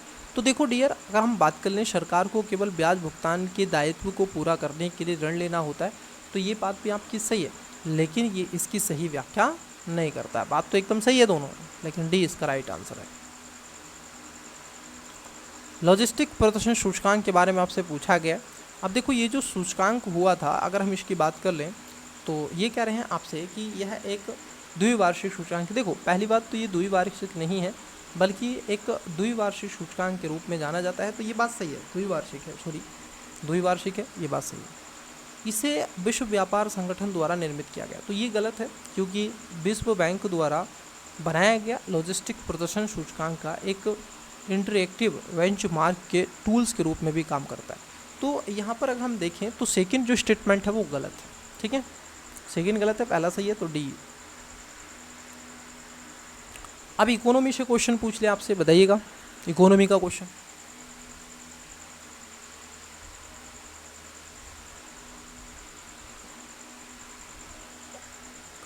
इकोनॉमी का क्वेश्चन बताइए। देखिए मुद्रास्फीति के बारे में क्वेश्चन पूछा गया है। इन्फ्लेशन, डी इन्फ्लेशन, अपस्फीति। इसमें वस्तु और सेवाओं की कीमतें अपने सामान्य स्तर से घटने लगती हैं, बिल्कुल सही बात है। वैल्यू लो हो जाती है गुड्स एंड सर्विस की। इस स्थिति में आपूर्ति मांग से अधिक हो सकता है। देखो आपूर्ति मांग का यहाँ पर जो टारगेट यहाँ पर किया जा रहा है, मतलब कि जो सप्लाई साइड होगी उसकी तरफ से ये चीज़ें होंगी, तो दोनों बातें सही हैं। बाकी का आपने इन्फ्लेशन के बारे में पढ़ा ही होगा पहले से। चलिए अभी कथन देखते हैं। मृदा में उपस्थित जीवाणु व नीले हरे शैवाल वायुमंडलीय नाइट्रोजन का स्थिरीकरण करके नाइट्रोजन यौगिकों में परिवर्तित कर देते हैं। कारण है कि पौधे एवं जंतु वायुमंडलीय नाइट्रोजन का उपयोग प्रत्यक्ष रूप से करते। देखो ये गलत है, वो अप्रत्यक्ष रूप से करते हैं, ठीक है, वो भी नाइट्रेट में। नेक्स्ट, किस विकार के कारण मनुष्य का कद छोटा होता है? अब देखो एक विकार होता है जिसके चलते मनुष्य क्या हो जाता है, छोटा रह जाता है, छोटा मतलब कि हाइट, तो उसको बोलते हैं डाउन सिंड्रोम। क्या बोलते हैं इसको? Down syndrome. क्योंकि 21वें क्रोमोसोम के तहत ये सारी चीज़ें आती हैं जाती हैं, तो यहाँ पर बी हो जाएगा। चलिए नेक्स्ट, निकट दृष्टि दोषयुक्त व्यक्ति का दूर बिंदु अंततः पर न होकर नेत्र के पास आ जाता है। क्या ये बात सही है? ऑफ कोर्स ये बात सही है। कारण है कि दूर रखी वस्तु का प्रतिबिंब दृष्टिपटल पर न बनकर दृष्टिपटल के सामने बनता है, तो ये भी सही है। तो यहाँ पर सभी बातें सही हैं, तो एक ए इसका राइट आंसर हो जाएगा। फिर से अभिकथन ये है कि टर्न सिंड्रोम विकास के प्रभावित महिलाओं में बांझपन की समस्या पाई गई। किससे? टर्न सिंड्रोम से। इस विकार से प्रभावित महिलाओं में अद्वितीय लैंगिक लक्षणों का अभाव भी होता है। देखो अब यहाँ पर बड़ी टर्म ऑफ कंडीशन ऐसी आ जाती है ऐसी उसमें, तो यहाँ पर दोनों बातें सही हैं और दोनों एक दूसरे की सही व्याख्या भी करते हैं। नेक्स्ट, कौन सा विटामिन सुमेलित नहीं है? तो इसका राइट आंसर आपसे चाहते हैं, बताइएगा। इसका करेक्ट आंसर मैं कर देता हूँ, ये 76 नंबर, और इसका करेक्ट आंसर आपको कमेंट्स देना है, ठीक है। चलो अब नेक्स्ट क्वेश्चन की तरफ बढ़ते हैं।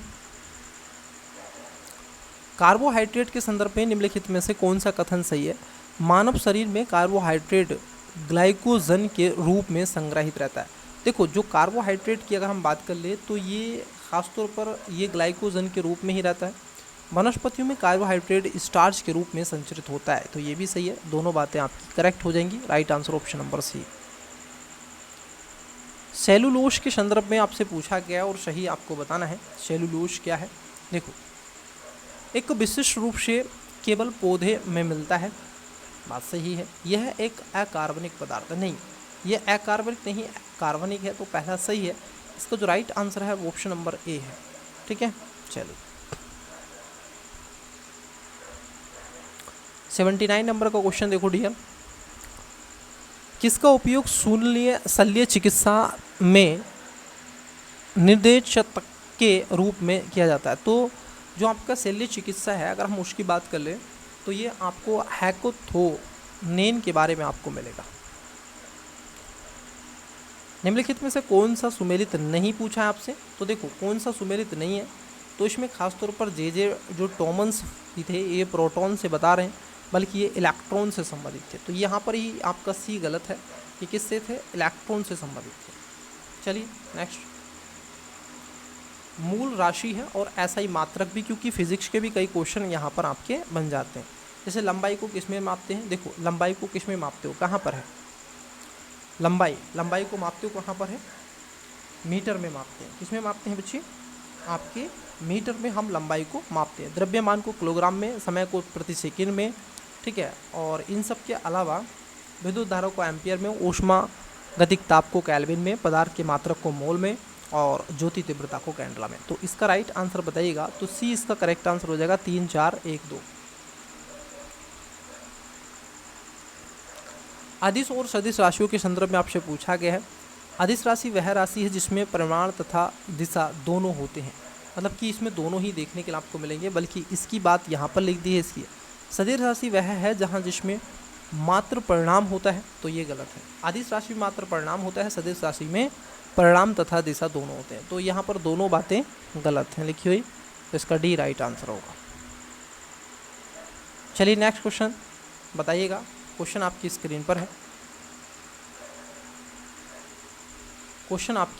पर है, मोटर कार में द्रव चालित ब्रेक भौतिकी के किस नियम पर कार्य करता है? तो ये आपको बताना है कौन से नियम पर ये काम करता है डियर, ठीक है।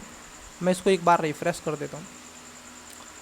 तो ये जो भौतिकी का नियम है ये आपने देखा होगा, न्यूटन साहब का ही एक नियम है जिसको खासतौर पर आपने इस बात में जाना होगा। तो पास्कल के नियम के, क्योंकि द्रव चलित ब्रेक की बात हो रही है, तो इसमें जो राइट आंसर होगा वो डी हो जाएगा, ठीक है। क्या हो जाएगा? सॉरी 1 सेकेंड, वो डी हो जाएगा। चलिए नेक्स्ट क्वेश्चन, पृष्ठ तनाव के संदर्भ में कौन सा कथन सत्य? देखो पृष्ठ जो तनाव है अगर हम उसकी बात कर लें तो ये खासतौर पर क्या होता है कि द्रव्यों की कोई निश्चित आकृति ना होती है, परंतु उनका जो अपना एक ही निश्चित आयतन रहता है, वो बदल तो नहीं जाएगा। अगर वो 1 kg है तो इतना ही रहेगा। तो पृष्ठ तनाव की परिघटना द्रव्य एवं गैसों द्वारा दोनों में देखने के लिए मिलती है। तो यहाँ पर पहला गलत है। ये कहाँ पर मिलेगी? एक प्राकृतिक है, ठीक है।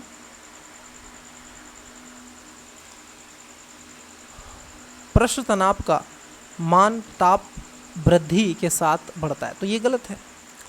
यहाँ पर डी इसका राइट आंसर हो जाएगा। क्वेश्चन नंबर है 85 निम्नलिखित पदार्थों में से किसकी विशिष्ट ऊष्माधारिता अधिक है? तो देखो किसकी सबसे ज़्यादा ऊष्माधारिता आपको मिलती है, तो वो मिलती है जल की।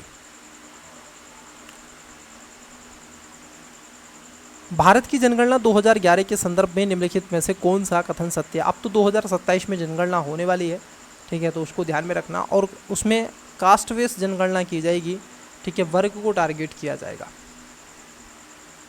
अब ये कह रहे हैं 2000, तो जनसंख्या की दशकीय वृद्धि दर 17.7% रही है, तो कुल वृद्धि दर इतना आपको देखने के लिए मिलेगी भी, तो बात सही है। महिला की जनसंख्या प्रतिशत में दशकीय वृद्धि दर पुरुषों से अधिक रही है, तो ये भी सही है, तो यहाँ पर सी हो जाएगा। भारत में प्रथम जनगणना किस ब्रिटिश गवर्नर के कार्यकाल में हुई थी? देखो मैं चाहता हूँ कि इसका राइट आंसर आप क्या करें, कमेंट्स करें, तो बताइएगा, क्योंकि ये क्वेश्चन पूछे जाने की पॉसिबिलिटी ज़्यादा है। ये 1872 में डडस के शासनकाल में सबसे पहले आपको देखने के लिए मिलता है।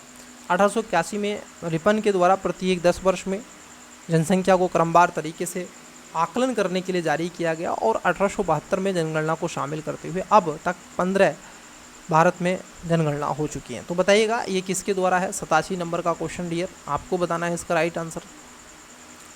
इन दी tenure of which British governor was the first census conduct in India, मतलब कि पहली बार जो जनगणना किसके द्वारा करवाई गई थी, बताना आपको ये।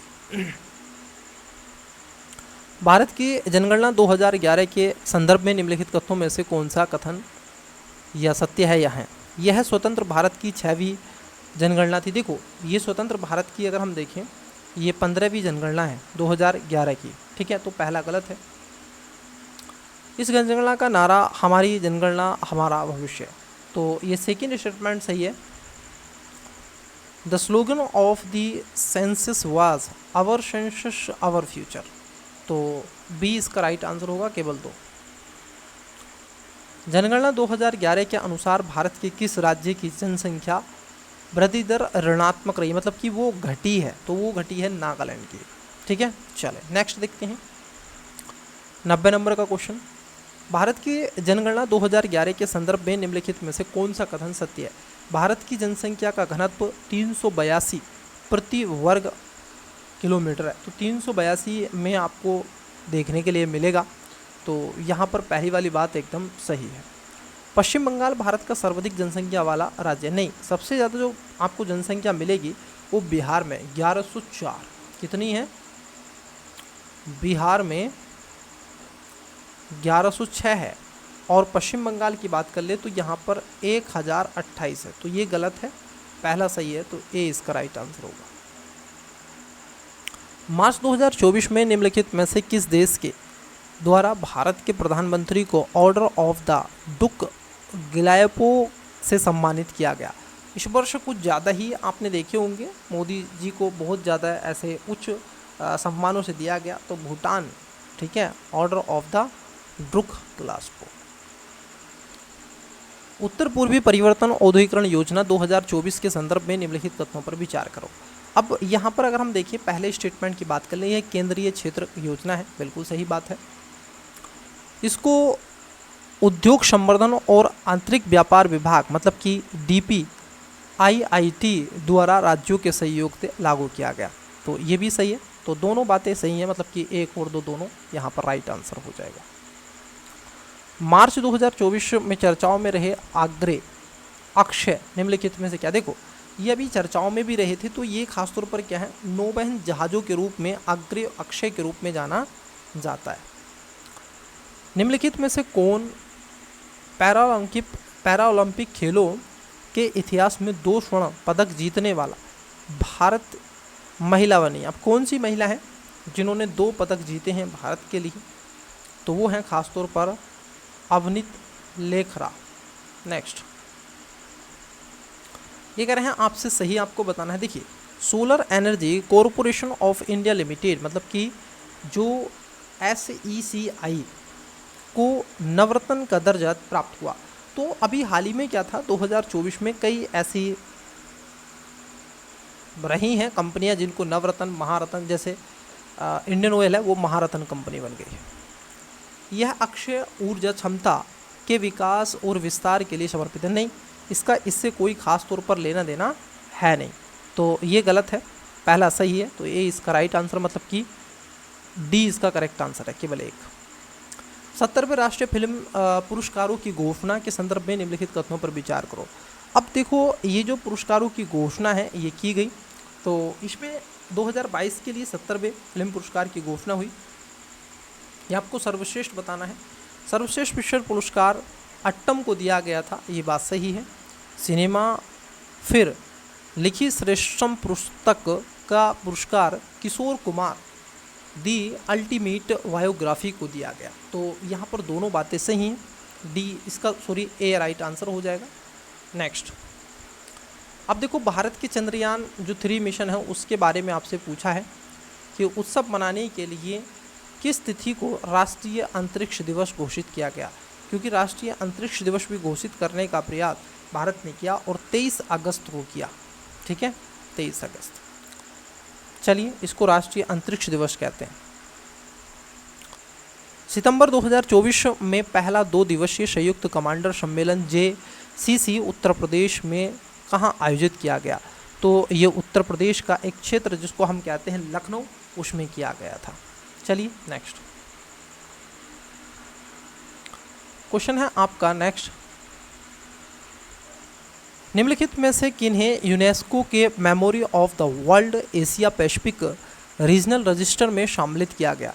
तो जो सम्मिलित किया गया था उसमें ये सभी थे। रामचरितमानस पंचतंत्र को किया गया है, सैदर्य लोक लोकन को भी किया गया, तो डी इसका राइट आंसर हो जाएगा। भारत ऑस्ट्रेलिया इंडोनेशिया त्रिपक्षीय समुद्र सुरक्षा कार्यशाला मतलब कि खासतौर पर TMSW के बारे में पूछा गया है।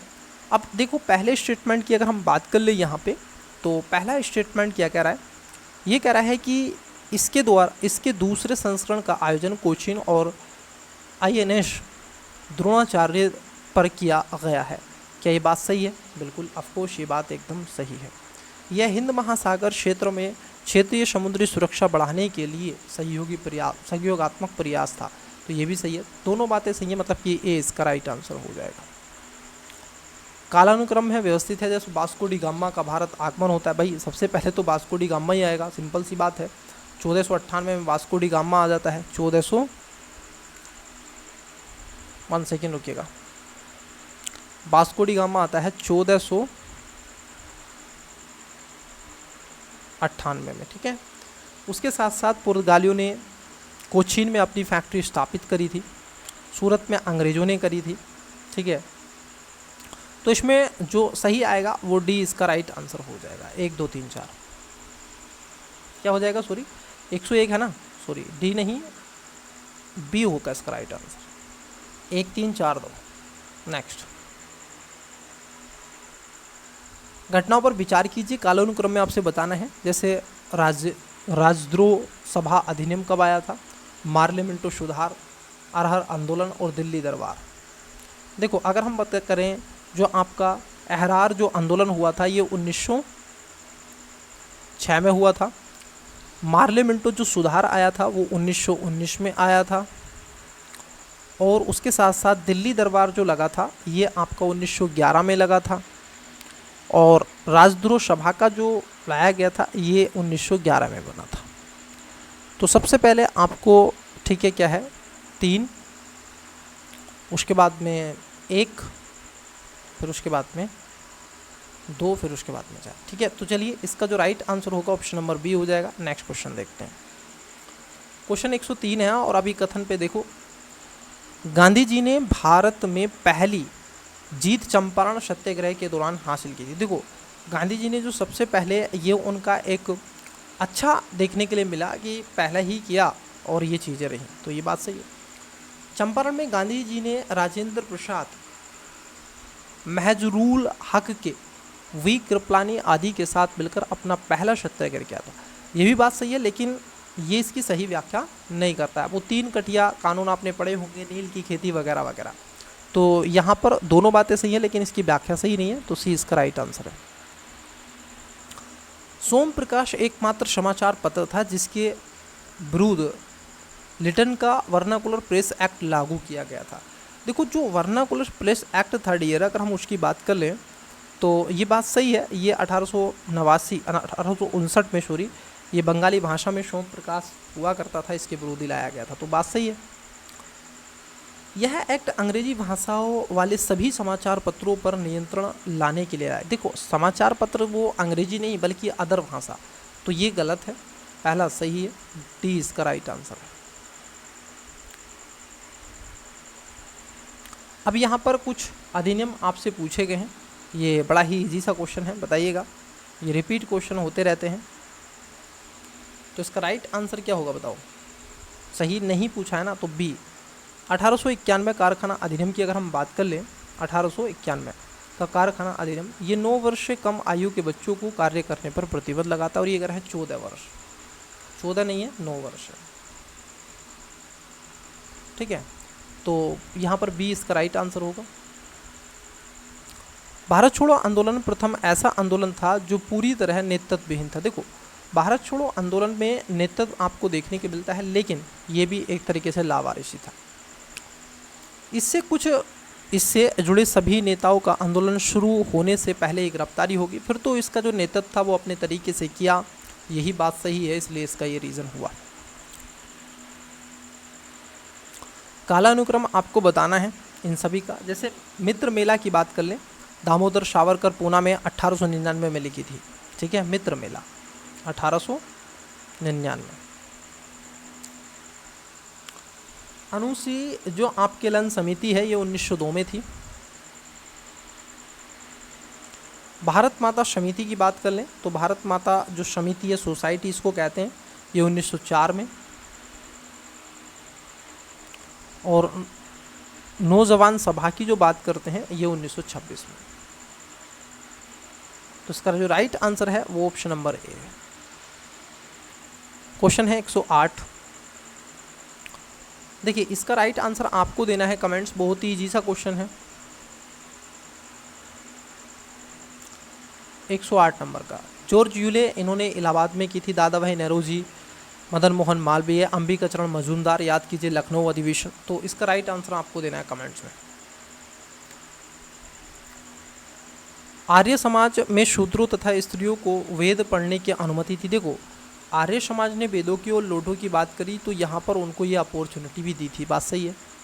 यह भारत को सामाजिक, धार्मिक एवं राजनीतिक रूप से एक सूत्र में बांधना चाहता था, तो ये बात सही है, ठीक है। तो ये भी बात आपकी सही है, तो ए इसका राइट आंसर होगा। सीआर दास और पंडित मोतीलाल नेहरू ने मार्च 1923 को लखनऊ में स्वराज पार्टी की स्थापना करी। स्वराज पार्टी को दिसंबर 1923 में कांग्रेस द्वारा विधानमंडल के चुनाव लड़ने और मतदान करने की अनुमति प्रदान की गई थी। बताइए क्या बात एकदम सही है? तो यहाँ पर दूसरी बात सही है, पहला स्टेटमेंट गलत है, दूसरा सही है, ठीक है। क्योंकि इसकी जो स्थापना हुई थी, अगर हम देखें 1923 को इलाहाबाद में कांग्रेस के खिलाफत स्वराज पार्टी की स्थापना की गई थी, जिसे मान्यता स्वराज पार्टी के रूप में हो, तो कांग्रेस खिलाफत स्वराज पार्टी थी वो, ठीक है, ये ध्यान रखना। तो पहला गलत है, सेकंड सही है। 111 वखीरा रामसर स्थल भारत के कौन से राज्य में? वखीरा, याद कीजिए वखीरा कहाँ पर आपको मिलेगा? वखीरा बहुत ही इजी सा है, उत्तर प्रदेश के रहने वाले हो तो वखीरा उत्तर प्रदेश में मिलेगा आप। उत्तर प्रदेश वन निगम के बारे में आपसे पूछा गया, 112 नंबर का क्वेश्चन। कुछ 10 ऐसे रामसर साइट्स भी हैं, उनके नाम अगर हम देखें, ऊपरी गंगा में ब्रजघाट नरोरा खिंचा जो आपका खिंचाव है, सांडी पक्षी अभ्यारण्य हरदोई में, समशपुर पक्षी अभ्यारण्य रायबरेली, नवाबगंज पक्षी अभ्यारण्य उन्नाव, समन पक्षी अभ्यारण्य मैनपुरी, पार्वती अर्गा पक्षी अभ्यारण्य गोंडा और सरसई नावर झील इटावा, हैदरपुर बैटलैंड मुजफ्फरनगर और बिजनौर, वखीरा वन्यजीव अभ्यारण्य संत कबीर नगर, ठीक है, सुर सरोवर वन्यजीव अभ्यारण्य आगरा। तो इसमें पहली जो बात है अगर हम देखें, ये पहली वाली जो बात है एकदम सही है। यह कुंभ मेला तथा अन्य महत्वपूर्ण धार्मिक आयोजनों एवं तीर्थ यात्रियों के लिए जालोनी लकड़ी की आपूर्ति है। देखो ये गलत है, पहला इसमें सही है, सेकेंड इसमें गलत है। उत्तर प्रदेश के संदर्भ में आपसे पूछा गया सही। देश में सर्वप्रथम वन्य जीव अभ्यारण्य संगठन की स्थापना उत्तर प्रदेश में वर्ष 1956 में की गई थी। तो देखो ये बात कहीं ना कहीं आप देखोगे ये बात एकदम सही हो जाएगी, ठीक है। क्या हो जाएगी ये बात, अगर हम देखें तो एकदम ये बात सही है। उत्तर प्रदेश में पहले वन्यजीव प्रशिक्षण केंद्र का निर्माण गोरखपुर में किया गया था, ये गलत है। ये उत्तर प्रदेश में 1956 में ये खासतौर पर प्रदेश के चिड़ियाघर लखनऊ, गोरखपुर, कानपुर इन तीनों में किया गया था। तो यहाँ पर सेकंड गलत है, पहला सही है। तो right answer option number C. Uttar Pradesh में रेल परिवहन के बारे में आपसे पूछा गया और रेल परिवहन की बात कर रहे हैं तो उत्तर प्रदेश में प्रथम रेलगाड़ी आगरा से लखनऊ के मध्य 1949 चली थी, ये गलत है। भारतीय रेलवे का सबसे छोटा मंडल पंडित दीनदयाल उपाध्याय जंक्शन है, ये भी गलत है।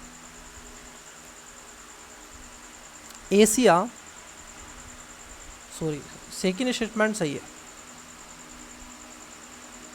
एशिया एवं भारत का सबसे बड़ा बिजली लोको शेड गोरखपुर में है, तो यहाँ पर ये गलत है। तो पहला गलत है, तीसरा गलत है, दूसरा सही है, तो सी इसका राइट आंसर है। क्वेश्चन है 115।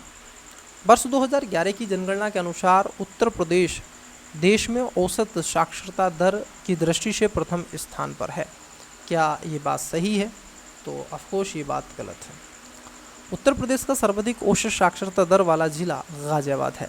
देखो सबसे ज़्यादा अगर हम ज़िले की बात हो रही है कौन सा ज़िला है, अगर हम उसकी बात कर लें उत्तर प्रदेश में तो उसमें ख़ासतौर पर जैसे गौतम बुद्ध नगर सबसे ज़्यादा हाईएस्ट है, 80.12 है वहाँ का, ठीक है। तो ये गलत है, तो इसमें राइट आंसर, ये दोनों गलत है, तो मतलब कि दोनों जब गलत हो जाएंगे तो आंसर आएगा बी। क्रोमोसोम के बारे में आपसे पूछा गया, अब ये ज्योग्राफी से क्वेश्चन है क्रोमोसोम को लेकर के। क्रोमोसोम आनुवंशिकता के लिए उत्तरदायी होते हैं और इनका निर्माण प्रोटीन तथा अन्य जैव अणु से मिलकर होता है, तो ये भी सही है, तो सी इसका राइट आंसर हो जाएगा। निम्नलिखित में से कौन सा एक युग्म सुमेलित नहीं है? अब ये इसका भी राइट आंसर आपको क्या करना है, कमेंट्स करना है, ठीक है। विटामिन से क्वेश्चन है और इजी सा क्वेश्चन है।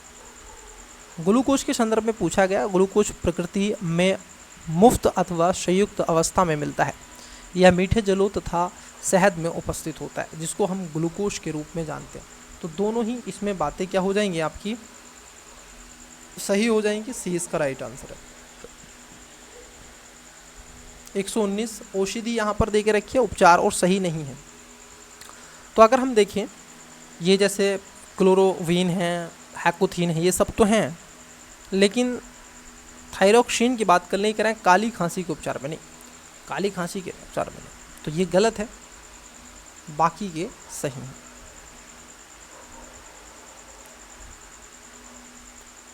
सल्फ्यूरिक अम्ल का उपयोग नहीं किया जाता है। देखो अब सल्फ्यूरिक जो अम्ल होता है उसका उपयोग आप कहाँ कहाँ नहीं कर सकते हैं, तो खासतौर पर अगर हम देखें जैसे पेट्रोलियम के शोधन में तो इसमें होता है, अपमार्जक में होता है, बैटरी संचालन में होता है, लेकिन उपयुक्त में से कोई नहीं, मतलब कि डी इसका, इसमें से कोई नहीं। पेट्रोलियम है, अपमार्जक है, संचार प्रयोगशालाएँ अकर्मक है, कर्णलोक, प्रलोक, आप देखोगे धातु कर्मी प्रलोक, ऐसे कई हैं, तो इसमें आते हैं, जिसमें नाइट्रो सेलुलोज उत्पादक में इसका होता है, ठीक है। तो इसमें नहीं होता है, उपयुक्त में से कोई नहीं। अब देखो डियर, यहाँ पर कुछ क्वेश्चन आपको क्या मिलते हैं, रीजनिंग वगैरह के क्वेश्चन आपको मिलते हैं। आइए लुप्त पद आपको बताना है ABCD, अगर इसका आपस में मल्टीप्लिकेशन करोगे 6 आएगा, 6 4 5, अगर हम देखेंगे 6 है ना, ये है 6 चुक 24 या 6 पंजे 30 और 3 चुक 12, तो 8 यहाँ पे क्या आएगा, 8 × 9 × 7, तो ये हो जाएगा 9 अट्ठे 72 इंटू 7 बराबर टू 7 दूनी 14, 7 है ना, हाँ। तो ये हो जाएगा 7 दूनी 14 1 और 7 7 49 1 50, तो 504 हो जाएगा सर, 504 हो जाएगा, ठीक है। तो इसका सी राइट आंसर हो जाएगा। तो यहाँ पर ऐसे भी कई क्वेश्चन आपसे पूछे जा रहे हैं। तो देखिए नेक्स्ट क्वेश्चन रीजनिंग का है, मैथ का है। ये कह रहे हैं आपसे, क्वेश्चन को जरा समझते हैं, क्वेश्चन की डिमांड क्या है। सुनीता की आय पारुल की आय से 25% अधिक है। देखो अब जिसकी आय अधिक है ये आपको मालूम है, एक तरफ आप क्या रखोगे, सुनीता रखोगे और एक तरफ पारुल रखोगे। सुनीता की आय पारुल की आय से 25% अधिक है। मैं कहूँ कि उसकी आय 125 होगी तो उसकी आय तभी तो 100 होगी। तो ज्ञात कीजिए कि पारुल की आय सुनीता की आय से कितने प्रतिशत कम है।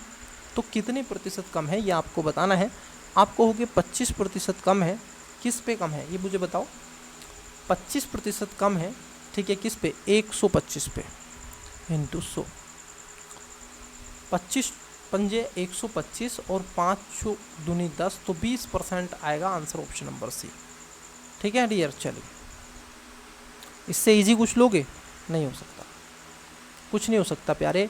आइए तो देखते हैं, एक रीजनिंग का क्वेश्चन आपको देते हैं, क्वेश्चन नंबर 123 प्यारे। इसका राइट आंसर आपको कमेंट्स करना है। 123 जैसे ये है, आपको दे के रखा है EGM, फिर उसके बाद में DHO और फिर उसके बाद में CIQ। ये सब रीजनिंग का क्वेश्चन है, आपको बताना है आगे। देखो एक वस्तु को 1216 में बेचकर कमाया गया लाभ उसी वस्तु को 612 में बेचकर हुई हानि के बराबर है। वस्तु का लागत मूल्य ज्ञात कीजिए। अब मुझे एक बात बताओ डियर, अगर हम देखें इसमें क्या होता है, एक वस्तु को बेच रहे हैं उस पर लाभ हो रहा है, एक को हानि, तो दो वस्तुएं हो रही हैं, तो 1216 प्लस 612 इंटू 2, सबको जोड़ दो, इसको जो आए उससे मल्टीप्लिकेशन करके आप भाग कर दो। देखो अब इसको जोड़ रहे हैं तो क्या हो जाएगा, इसमें 6 और 2 कितना हो जाता है डियर, आपका 8 हो जाता है। ये हो जाएगा आपका 2 112 और 6 और आपका ये भी हो जाएगा 8 और 8। अब अगर हम 2 से करें तो 9 दूनी 18 और उसके बाद में आता है 7 दूनी 14, मतलब कि 14 दूनी 28, तो 914 इसका राइट आंसर होगा ऑप्शन नंबर डी। क्वेश्चन है आपका, देखिए 125, चौथी शताब्दी में कुल अधिवर्षों की संख्या क्या होगी। जब चौथी शताब्दी आएगी तो उसमें अधिवर्षों की जो संख्या है अगर हम देखें तो उसमें 25 होती है, ठीक है, क्योंकि प्रथम 400 वर्षों में अधिवर्षों की 97 होती है, प्रथम 30 वर्षों में 72 होती है, और चौथे वर्षों की अगर हम बात कर ले तो 97 माइनस कितना 72, तो 25 हो जाएगा। चलिए नेक्स्ट क्वेश्चन है आपका,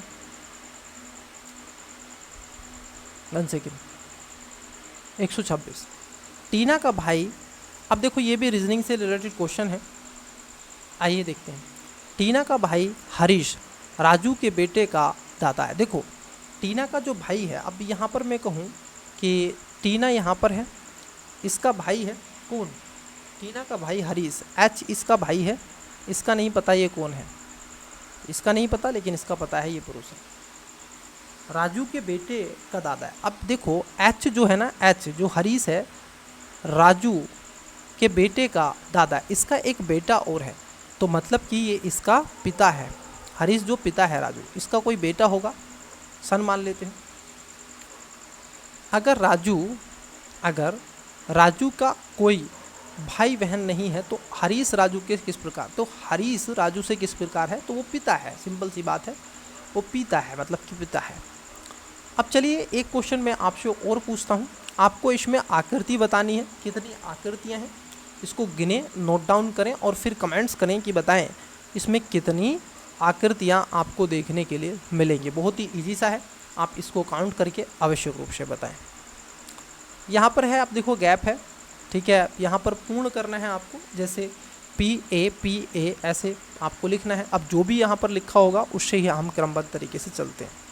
तो देखो इसमें PA पहले क्या आता है, PA आ गया, 2 2 का 1 2 3 4 5 6 7 8 9 10 11 12 13 14 15 16 17 18, तो इसमें 6 के आप बना सकते हैं, 2 2 के भी बना सकते हैं, तो 2 2 का बना लो। तो इसमें आएगा PA, देखो PA, यहाँ पर भी क्या आएगा PA, फिर उसके बाद में आता है डियर आपका बाई ए, क्या आ जाएगा, बाई ए उसमें आ जाएगा, पी ए बाई ए, फिर उसके बाद में आप देखोगे पी ए बाई ए, फिर पी ए बाई ए। तो इस तरीके से आप करोगे तो इसका जो राइट आंसर आ जाएगा वो ऑप्शन नंबर डी हो जाएगा। चलिए नेक्स्ट क्वेश्चन लेते हैं। नेक्स्ट क्वेश्चन लेते हैं अपने, और आपके बाकी के लगभग 11 क्वेश्चन और बचे हैं, आइए देखते हैं। अब यहाँ पर श्रृंखला दे के रखिए कि नेक्स्ट क्या आएगा। जैसे एक का अगर गैप देख रहे हैं तो कितना है ना, इस तरीके से देखो यहाँ पे अगर हम देखें गैप इसका, ठीक है, कितना हो जाएगा बताइएगा। आपका गैप है 2 का, इसमें गैप कितने का है 5 का, उसके बाद में कितने का है 2 का, यहाँ पर गैप कितने का है, फिर उसके बाद में 2 का, फिर उसके बाद में इस तरीके से आपको चलना है। तो 5 फिर 9 और 5 है ना, इस तरीके से आपको चलना है। तो इसमें जो गैप आएगा, जैसे 2 की पावर 2 है, यहाँ पर देखो 4 का 2 की पावर 2, फिर 2 की पावर 3, 3 की पावर 2, फिर इस तरीके से। तो यहाँ पर एक वर्ग चल रहा है, क्या चल रहा है, एक वर्ग चल रहा है। अगर हम देखें ये क्या है, मतलब कि देखो यहाँ पर इस चीज़ को समझो, 2 दूनी 4, 2 का वर्ग है, 3 तिया 9, 2 का वर्ग है, 3 का है। अब क्या आएगा, 2 3 4, तो 4 चुक 16, फिर उसके बाद में 5 पंजे 25, तो यहाँ पर 16 आ जाएगा। ऑप्शन नंबर डी इसका राइट आंसर होगा। यहाँ पर कह रहे हैं क्या आएगा, मतलब कि कौन से सीक्वेंस में इसको बनाया गया, बताइएगा। देखो अगर मैं कहूँ आपसे कि अगर आप इस चीज़ को देखें तो मैं कहूँ इसको बताइएगा, यहाँ पे क्या आएगा। देखो ये है 6 × 13, तो 13 दूनी 26, 13 छंग 78 होता है, लेकिन ऐसा नहीं है। मैं कहूँ 13 - 1 बराबर क्या आएगा, देखो अब आएगा आपका 12 × 6, तो 12 छंग 72 आ जाता है। 1 घटाओ गुणा कर दो, वैसे ही क्या होगा, 7 में से 1 घटाओगे 6 चुक 24, 11 में से अब देखो 11 में से 1 घटाए 10 और 9, 9 ढाई 90, तो मतलब कि बी इसका राइट आंसर होगा। चलिए नेक्स्ट, मई 2024 में भारतीय नौसेना के चीफ ऑफ पर्सनल का कार्यभार निम्नलिखित में से किसने संभाला। देखो ये जो कार्यभार संभाला था ये थे अजय भल्ला। कौन थे, अजय भल्ला थे। विश्व स्वास्थ्य संगठन WHO द्वारा स्वास्थ्य सेवाओं के प्रोत्साहन के लिए 2024 के नेल्सन मंडेला पुरस्कार से किसे सम्मानित किया गया। तो ये जो सम्मानित किया गया था, अगर हम बात कर लें तो ये थे राष्ट्रीय मानसिक स्वास्थ्य और तांत्रिक विज्ञान संस्थान निमहंस को किया गया था, ठीक है। तो बी इसका राइट आंसर हो जाएगा। 133, 3 मई 2024 को न्यूयॉर्क में SDG का स्थानीयकरण भारत में स्थानीय प्रशासन में महिला नेतृत्व कार्यक्रम में निम्नलिखित में से किन भारतीय महिलाओं ने भाग लिया। तो किन भारतीय महिलाओं ने इसमें भाग लिया था उसके बारे में आपसे पूछा गया। तो इसका जो राइट आंसर होगा श्रीमती नेहरू यादव, ठीक है। एक तो ये थी, इनके अलावा अगर हम देखें श्रीमती प्रिया दास दत्ता थी, और ये भी थी जो आपकी कुनुल हेमा, ठीक है। चलिए तो इसमें डी राइट आंसर होगा, सभी थी मतलब। क्वेश्चन है आपका 134, मई 2024 में आए चक्रवात रेमल ने भारत के निम्नलिखित में से किन राज्यों को प्रभावित किया। तो भारत के इसने कई राज्यों को प्रभावित किया था, जिसमें पश्चिम बंगाल था, मिजोरम था, असम था, ये सभी थे। तो डी इसका राइट आंसर हो जाएगा, ठीक है। चलिए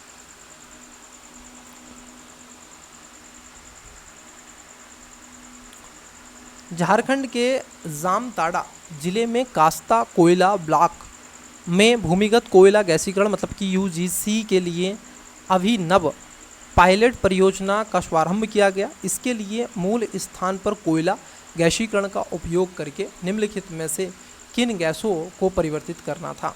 तो इनमें खासतौर पर आप देखोगे मीथेन को, हाइड्रोजन को, कार्बन मोनोऑक्साइड को, कार्बन डाइऑक्साइड को, इन सबको था। तो डी इसका राइट आंसर हो जाएगा। साहित्य अकादमी पुरस्कार 2024 के संदर्भ में आपसे पूछा गया। यहाँ पर पुस्तक का नाम है और पुरस्कार के जो आप देखोगे पुरस्कार विजेता का नाम भी देके रखा है। तो जैसे हिंदी की बात कर लें, जैसे स्पेनी, ठीक है। जैसे अगर हम देखें हिंदी, तो यहाँ पर जो हिंदी में रहे हैं असमिया है, उर्दू है, मैथिली है, वगैरह वगैरह रहे। तो अगर हम बात कर लें यहाँ पर, तो इसका जो राइट आंसर इधर आपको मिलेगा, तो वो करेक्ट आंसर होगा ऑप्शन नंबर सी, ठीक है। चलिए नेक्स्ट देखते हैं। 5वें राष्ट्रीय पुरस्कार जो आपका जल पुरस्कार 2023 के अंतर्गत सर्वश्रेष्ठ राज्य श्रेणी में द्वितीय पुरस्कार निम्नलिखित में से किस राज्य ने प्राप्त किया? तो द्वितीय पुरस्कार जो प्राप्त करने वाला स्टेट रहा है वो है आपका उत्तर प्रदेश। उत्तर प्रदेश ने ये जल पुरस्कार प्राप्त किया था। नेक्स्ट क्वेश्चन देखिएगा, हाल ही में केंद्रीय मंत्रिमंडल ने भारत में से किन भाषा या भाषाओं को शास्त्रीय भाषा का दर्जा देने की सोची? देखो उसमें कौन कौन सी थी, मराठी थी, पाली थी, बंगाली थी, असमिया थी, ये सभी भाषाएं थी। ठीक है, इन सब के अलावा और भी कई ऐसी भाषाओं को इसमें रखा गया था और आज इसमें 11 भाषाएं हो गई हैं। ठीक है, तो मराठी है, पाली है, प्राकृत है, असमिया है, बंगाली है। ठीक है, ये शास्त्रीय भाषाएं हैं। इसमें प्राकृत और लिख लो। ठीक है, चलिए नेक्स्ट क्वेश्चन,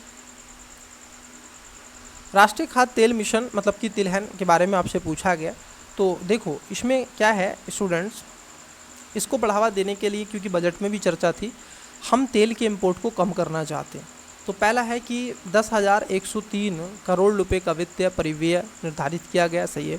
इस मिशन का लक्ष्य प्राथमिक तिलहन उत्पादन को वर्ष 2035 से 36 तक 69.7 मिलियन टन करना है। ये बात गलत है। पहला इसमें सही है, दूसरा इसमें गलत है डियर। ये 2000 खासतौर पर 30-31 है। क्या है आपका 30-31 है। नेक्स्ट, आज की क्लास का लास्ट क्वेश्चन लेते हैं। क्योंकि हिंदी का जो हम लेंगे सेशन वो इस क्लास के बाद में आपको हिंदी का सेशन लेंगे, उसमें भी फुल लेंथ क्वेश्चन आपके मिलेंगे 60 के 60। हाल ही में जेंडर आधारित हिंसा को समाप्त करने के लिए निम्नलिखित में से कौन सा अभियान शुरू किया गया? तो ये जो अभियान था जो जेंडर पर लेकर के आपकी हिंसा हो रही थी, इसमें क्या था, इसमें अब कोई बहाना नहीं। ठीक है, नो एक्सक्यूज़ नाउ। ये 2024 में राष्ट्रीय अभियान अब कोई बहाना नहीं लॉन्च किया गया। संयुक्त राष्ट्र के समर्थन से महिला और बाल विकास, ग्रामीण विकास मंत्रालयों के बीच में सहयोगात्मक प्रयास को बढ़ावा देता है। अभियान खासतौर पर जेंडर आधारित हिंसा को समाप्त करने के लिए शुरू करता है। तो इसका जो राइट आंसर होगा ऑप्शन नंबर ए हो जाएगा। अब डियर देखो यहाँ पर आते हैं हिंदी के क्वेश्चन, और हिंदी के क्वेश्चन आपको कितने मिलेंगे? 60। हम इस पर एक क्लास ले लेंगे छोटी सी, ठीक है, इस क्लास के बाद में, और आपके साथ में उसको डिस्कस कर लेंगे। तो चलिए स्टूडेंट्स, यदि आपने अभी तक चैनल को सब्सक्राइब नहीं किया है, आज की क्लास इसमें इतना ही रहने देते हैं, अन्यथा बहुत लंबी क्लास हो जाएगी। ठीक है, तो चलिए मिलते हैं, मन लगा के रिवीजन करते रहें, चैनल को जितना हो सके सपोर्ट करें। अब क्लासेस डेली बेसिस पर आपकी होंगी। ठीक है, तो बेस्ट ऑफ लक, बाय।